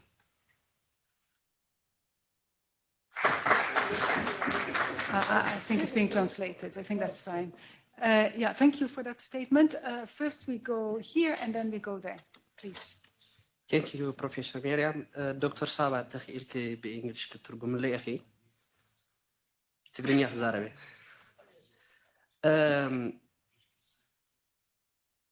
مالت حجي نحنا كاب إيرترا متينا بزلنا. نا إمباسي إيرترا بزلو خبلالو تيستزر وخا أخذ حسد مخانئو كزارب سنيهم. حقوي ينتظر إيركا حجة أبزي آتيه. زحلف كوس مدرات سقوركم سبات.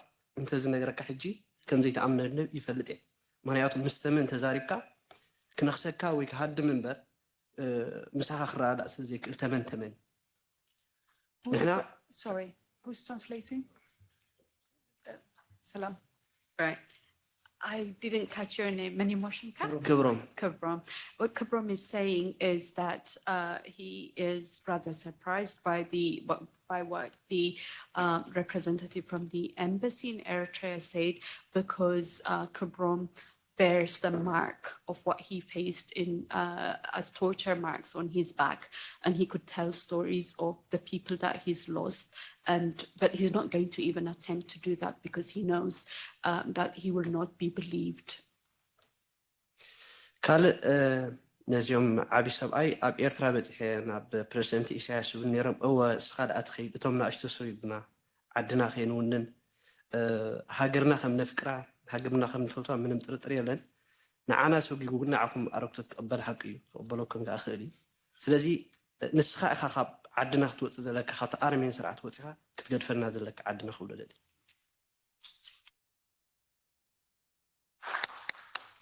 I'll try to represent that in as authentic as Kabram said it to the elderly gentleman who talked about taking in tourists. He was saying that yes, of course, the regime has expelled all of us, the young people who love our country, who would like to stay and see a prosperous Eritrea. It's repelling us, it's ejecting us, our beloved country, only to let you and tourists like you in. And he's saying if it's a generational matter where young people are to have their future in their country, it's people you and people like you that should not be allowed in there, and we should be allowed in our country. Thank you.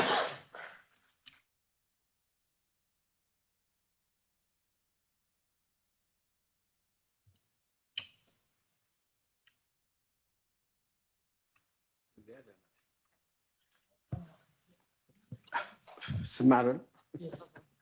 Okay, thank you very much, Professor Mariam, and all those presenters and participants.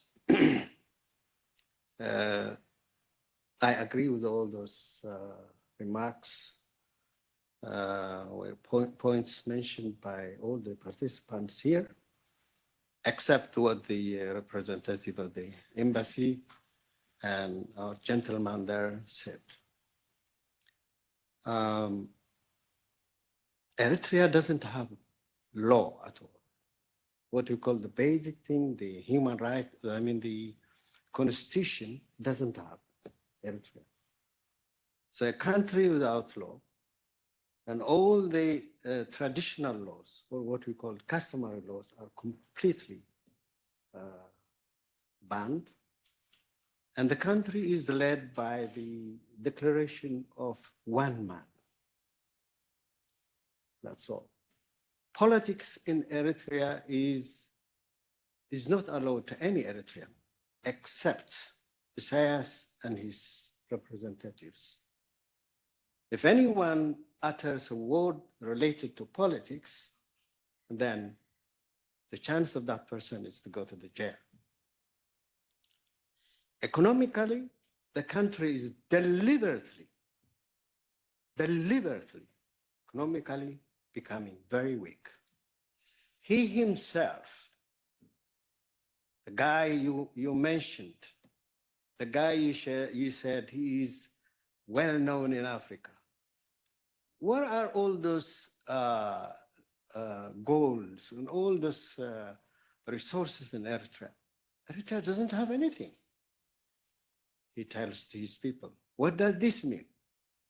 Eritrea cannot exist as a state. Socially, he is deliberately against the family. He's destroying the family. And he is especially against youngsters, because youngsters come with new ideas, with new expectations, and they have the energy to fight. But he doesn't allow them to do that because he wants to remain in power. He's always comes as a victim. Always comes as a victim. This is because they did this. It is because they did this. Eritrea fought against Yemen, then Sudan, then Ethiopia, then Djibouti, and then Tigray, in the name of Tigray, and then again now. So the main source of all the problems is this group in Eritrea. We mentioned some crimes like war crimes, crimes against humanity, rapes, those horrific rapes. Those crimes are not only for Eritrea. If all those crimes happen in Eritrea or somewhere else, all the countries in the world are responsible to respond to these crimes. But Europe is not doing that. Europe should respond to the crimes committed in Eritrea as well as outside of Eritrea. So just, we don't have to go around the bush. The main source of the problem is that group in Eritrea. That's all. Thank you very much.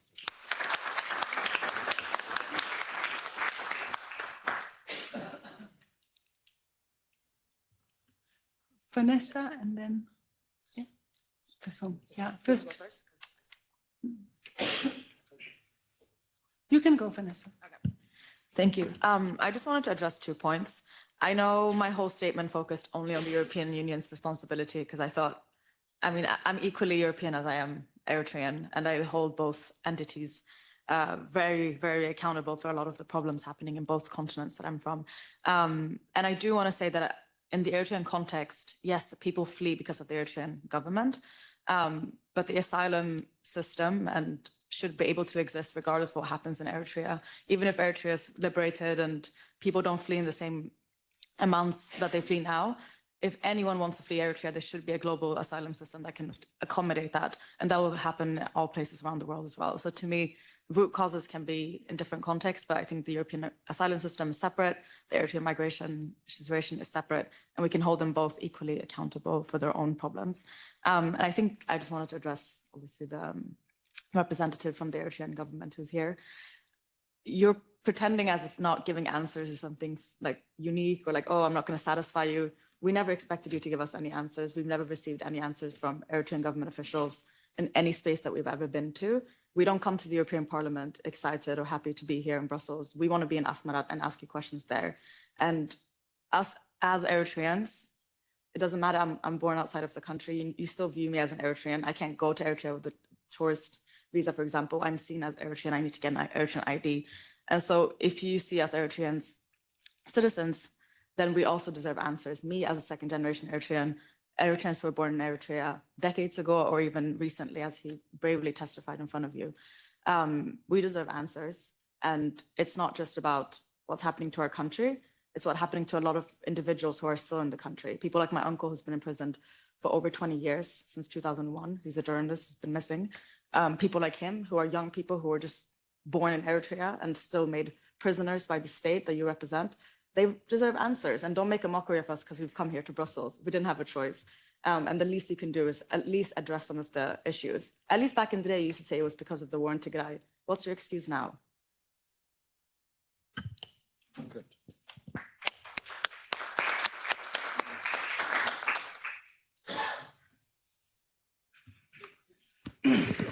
Okay, thank you for having me. My name is Tasfut Mariam.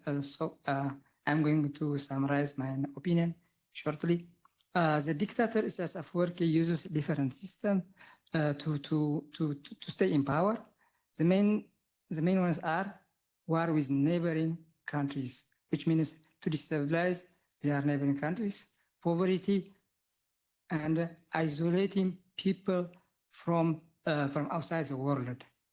And also, he uses a system of killing intellectuals, famous people, and rich, and anyone who opposed him. One of the methods that he uses to destabilize Eritrea, East Africa, in the last 2 years, is he invaded the Tigray region of Ethiopia to disintegrate Ethiopia.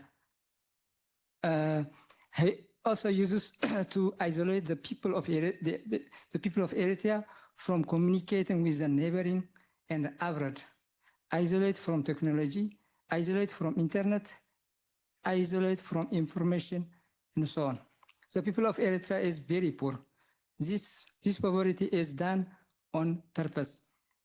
Our families are a hostage of poverty, which means we have to send money to them, and the money that we send is approximately, that is 85% of it keeps by the governments, and the rest 15% is given to our family. The exchange of money is not real, which means it is decided by the governments. And the money that we send to our family is the main source of income of the governments. And the other source of the income of the regime is from the people who live abroad. He orders the people living in abroad to organize festivals for collecting money.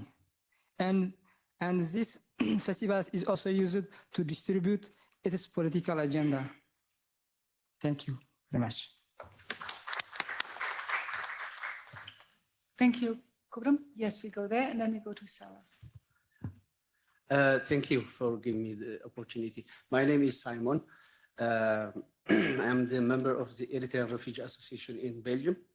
I feel really emotional when the representative from the embassy was saying something. To tell you frankly, I was in Eritrea till 2008, and I born in Eritrea. I study in Eritrea. I live and I work in Eritrea till I was 24 years old, it means. But when Eritrea is represented by such kind of people, I mean by tourists and people who are born abroad, it's really very sad. And we have seen that the European Union is neglecting such kind of problems, it means. So now, from now onwards, we will work hard even to shut down the embassy here in Brussels, because they are not representing us. This gentle guy, maybe, I don't know, he has been represented here for his family maybe, but all Eritreans are not represented from the embassy. Why the European Union is still putting this embassy in Brussels? So we urge the European Union to consider such kind of problems, because I work in the immigration sector here in Brussels, and Eritreans are scattered all over the city without shelter even. So when someone came here and say that I am the representative from the embassy, it's really very shame. We will work on that, and European Union has to consider this one. Not only that one, there are also the spies of the government who work in the migration sector, in the integration and in burgering. So we will work also on that one. From now onwards, we will stand for our rights. Thank you so much.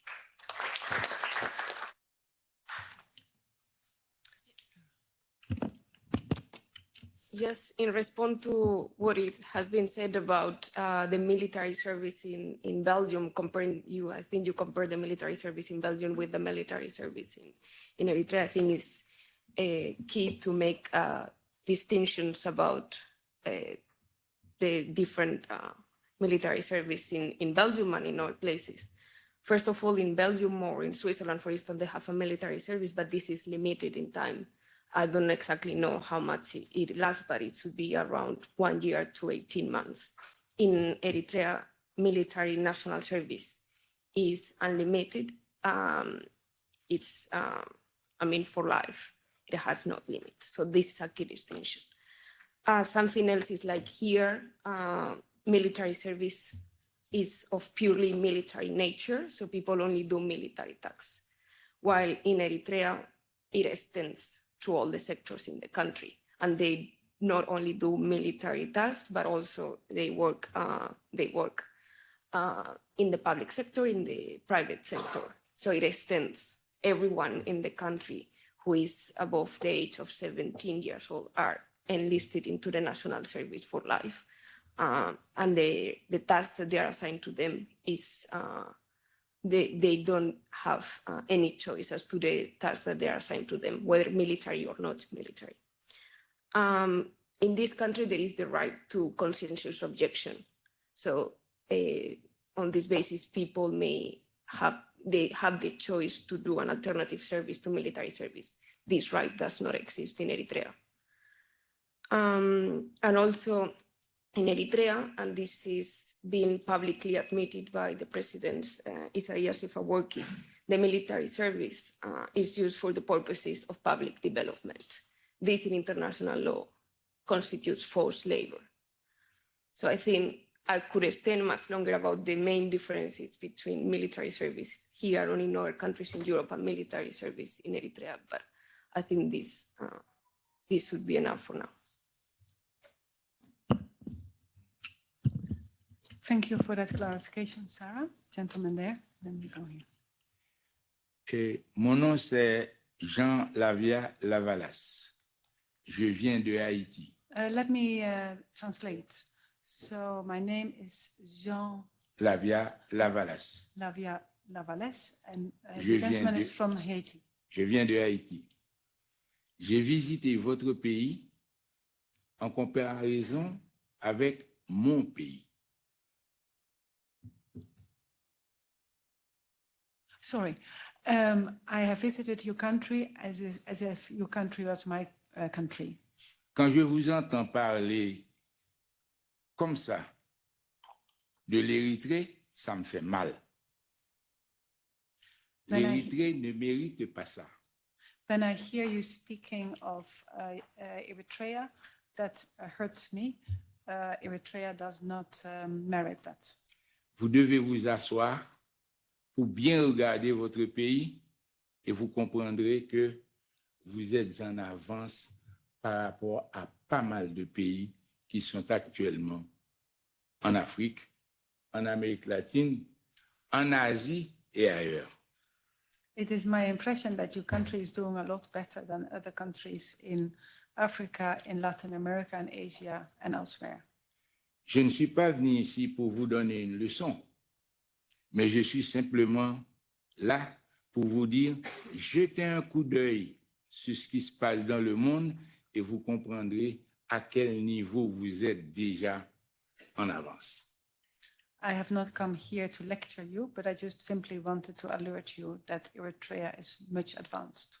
Il y a un monsieur qui a dit qu'il n'y avait pas d'Internet en Érythrée. L'Internet, ce n'est pas le progrès. L'Internet, ce n'est pas le progrès, monsieur.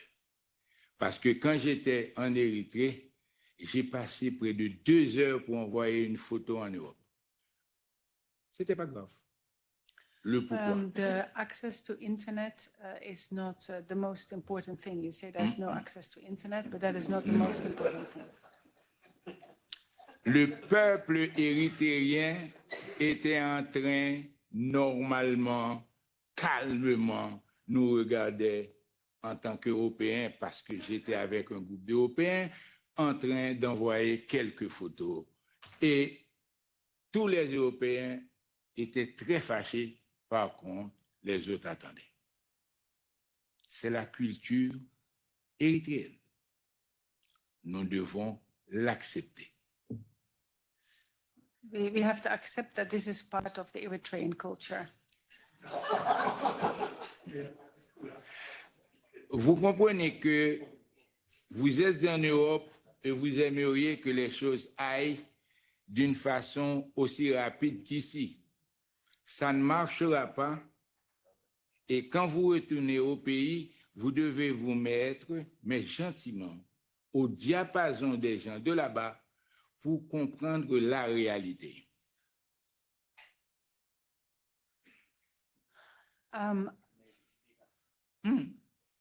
It is important that you understand the reality in a proper way.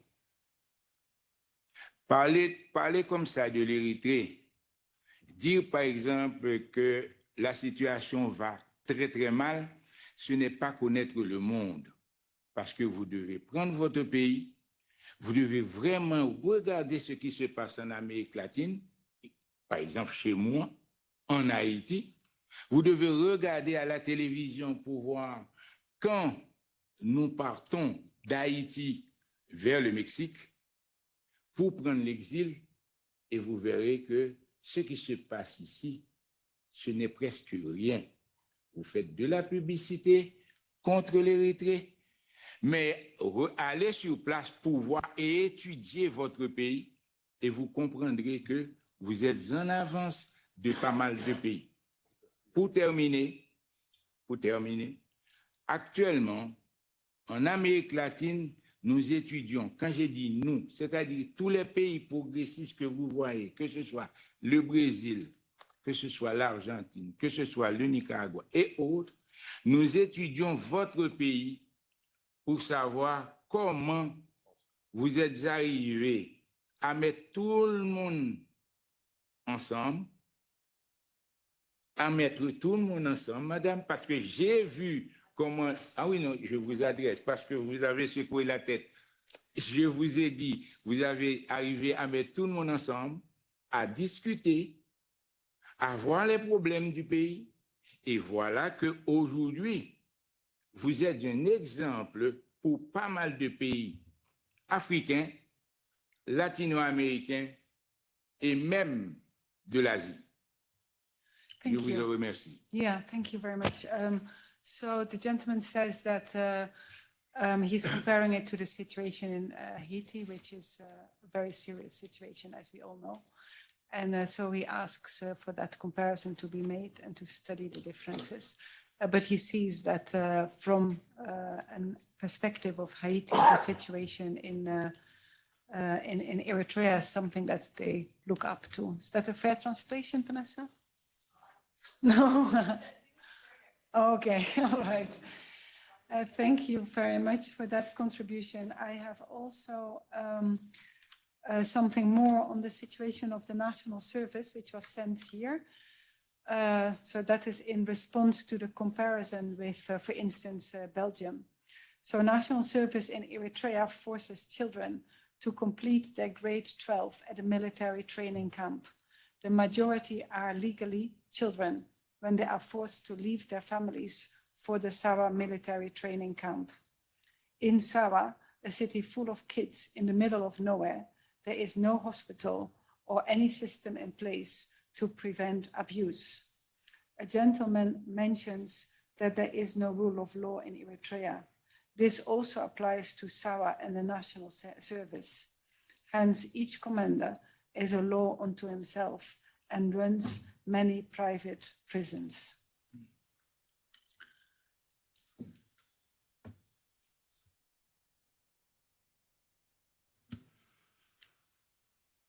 I wouldn't respond. I don't want to respond.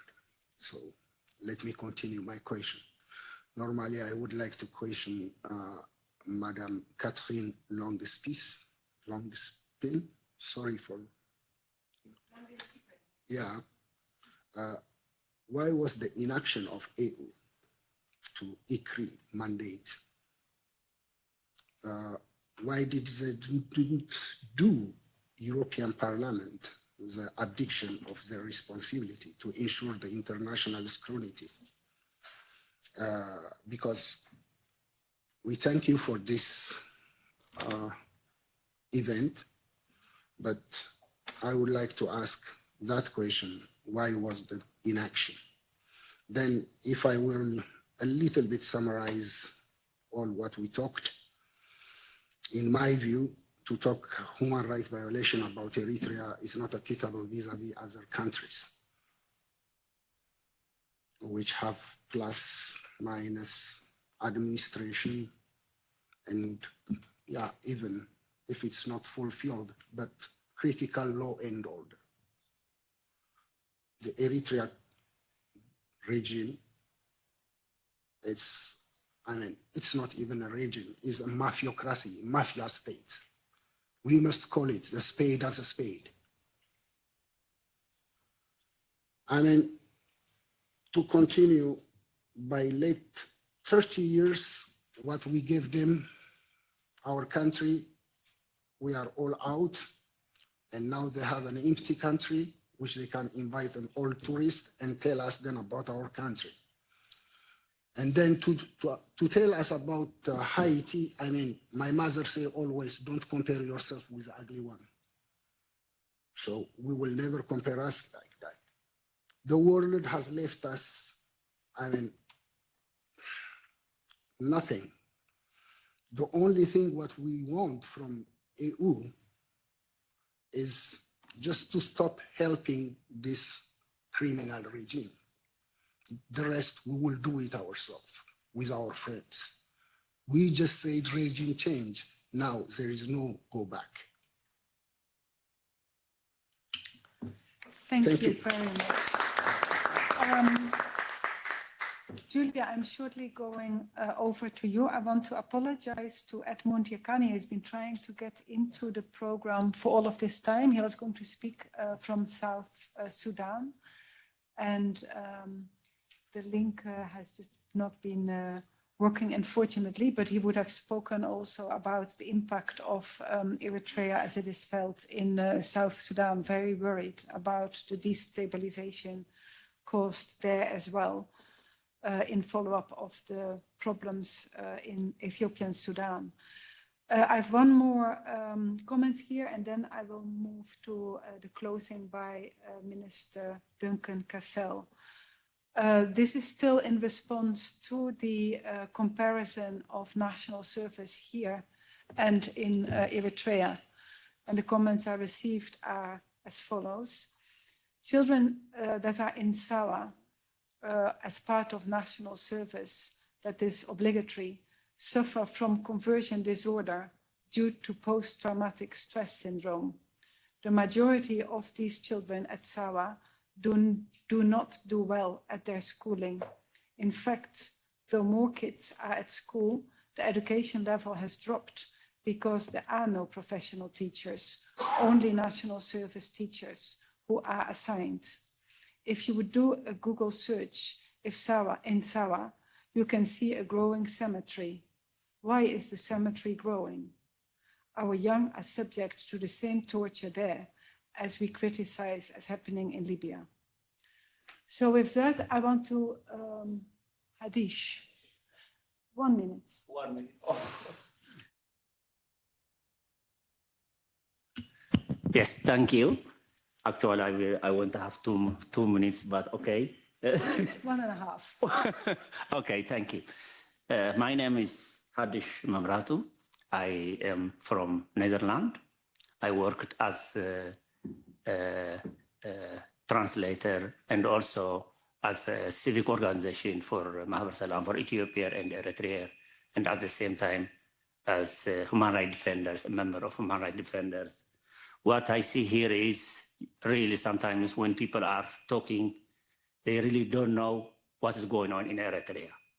When I teach the people, they are coming, the new refugees, they are coming to Europe, it's really devastating to hear them, how they live there, how they come there from Netherlands from Eritrea to Europe. And then you see that sometimes I'm lucky that I didn't have that one. And they also feel very unhappy with the European Union, because when they get asylum, they have to be protected. When they are intimidated here in Europe, they don't feel happy. They don't feel even happy. They are going to get an action against the one who oppresses them. Still, in Europe, it is existing a lot of problems, a lot of conflicts. Why? Because they cannot be secure here. So please, the European Union, we want to ask them, please protect the real asylum seeker. When they, for example, we need police also to examine is there is a difference between asylum seeker and they are coming just, they ask for asylum seeker, but in reality, they are the supporter of the regime. How come? It is really unfortunate to hear that. So when someone coming from Eritrea to make a dance or to make a festival here, and they don't feel secure. They need a protection from the European Union. So please, let's see all the refugees be respected, and also those who are not asylum, who are the support of the regime, please let's investigate again and look at their own status, what happens then, how they come in here, and what happens after. Please let's investigate and look to the future to have secure in Europe. Thank you.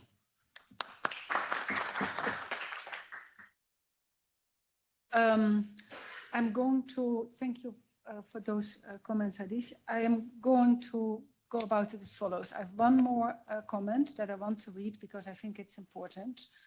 Then I'm going to Edmund, who has now been able to join us. And then I'm going to the closure, and I've just heard that we are allowed that time. So I want to read this because I think that people, Monsieur, je adresse vous, parce qu'en fait, c'est une réponse d'un jeune qui était vraiment ému par votre remarque. It's an emotional response to what she thought you were saying. We are not here to smear campaign against our country. We are just telling the truth. If any one of you has only visited Eritrea and has the audacity to try and glorify or beautify a national service that is forceful, to say the least, full of brutality, murders that never get a chance of prosecution, rapes, and youth doing all it takes to escape it, then you are not just senseless and cruel, but you don't love Eritrea as you say you do. I have not only been through the forced national service when I was only 16, and the memories I have of the national service are of gruesome, agonizing beatings, punishments, lack of medical facilities and medicine, causing the death of many trainees, mental illness, severe weather, drought, you name it. So please stop piercing our wounds as they are still fresh. I want to say a lot, and yet these people are trying to fabricate, she says, stories to muffle our true stories. It kills me to think that we come from the same Eritrea, and yet for our stories to be this far apart. There were trainers who had killed trainees, and not only were they not prosecuted, but they were still allowed to keep training us. This is our reality back home. With that, I want to now go, this was a comment from Samar. I want to now go to Edmund Yakani. I want to also say that I am glad that we had this debate. It is important that we exchange. And so for that, I really would like to make sure that everybody feels that we are thankful for the contributions. With that, I now go to Edmund Yakani in Juba in South Sudan, and then we will really go to the closure. Edmund, you have to unmute and then you will come on screen. Edmund, if you unmute, you will come on screen. Edmund Yakani. Edmund Yakani is the director of SIPO, the community organization in Juba. Edmund, if you hear me? You're not hearing me? I'm really sorry. I think we have really tried. But with that, then, with really apologies, Edmund, we would have loved to hear you. I'm going to give the floor to Minister Duncan Cassel. Minister Duncan Cassel served as Minister of Gender alongside President Ellen Johnson Sirleaf in Liberia. She has been following the situation in Eritrea and in Tigray very closely. She has been especially following up on the reports of rape and sexual violence. And it's a great honor, Minister, to give you the floor for the closing remarks. Thank you. And let me say a big thank you to the European Parliament for opening this discussion, the roundtable. But a big thank you to the European Extended Program with Africa, that the people of Eritrea, Sudan, voices can be heard as to what is happening in the country. A lot has been said, but after listening to all of our speakers and the interventions, the comments and messages sent, it is clearly stated that what is happening in the Horn of Africa, especially in Eritrea, needs attention. You talk about sexual and gender-based violence, where our women and girls are being molested, harassed, human trafficking, security, the underprivileged children. And it's so sad that the head of WHO, the World Health Organization, is from that part of Africa. And attention is not given to our children in our area. Again, let me thank everybody for their intervention.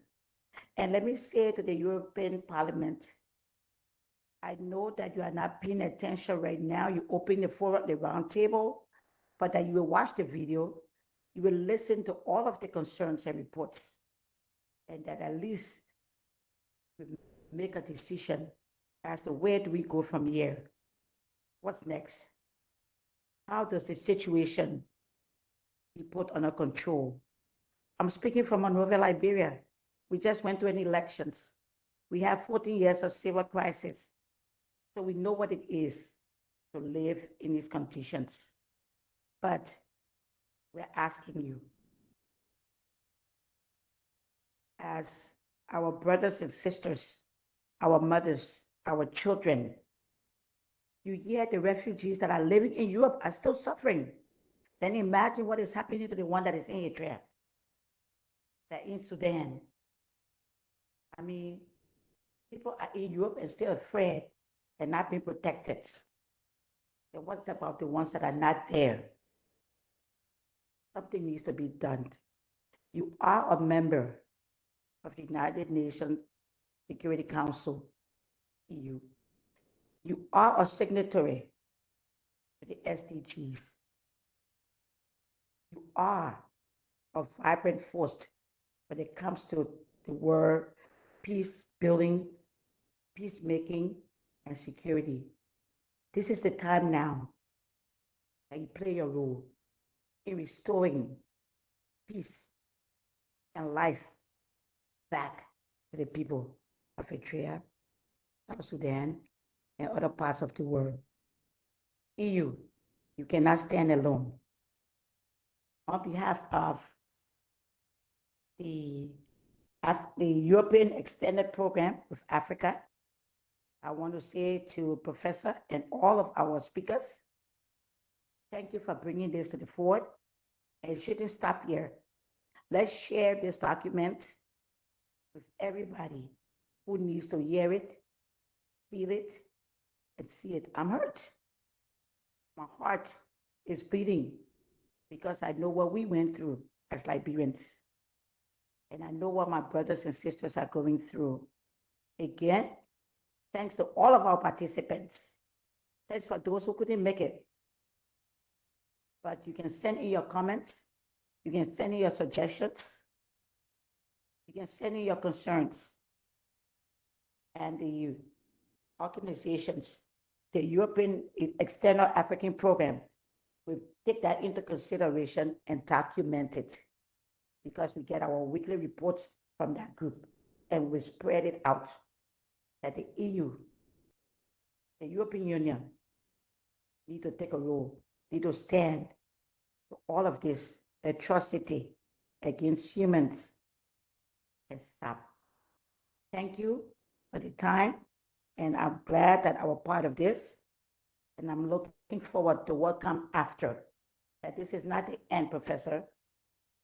All of the suggestions concerns me.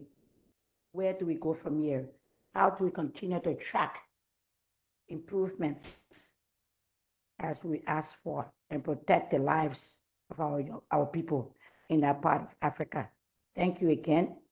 And like I said, my heart is beating after listening to all of the speakers. Thank you.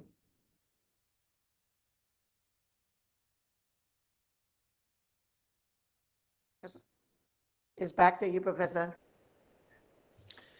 Thank you, Minister, for those wise words and emotional words as well. And I want to resonate that. I want to thank again the team of MEP Langensiepen.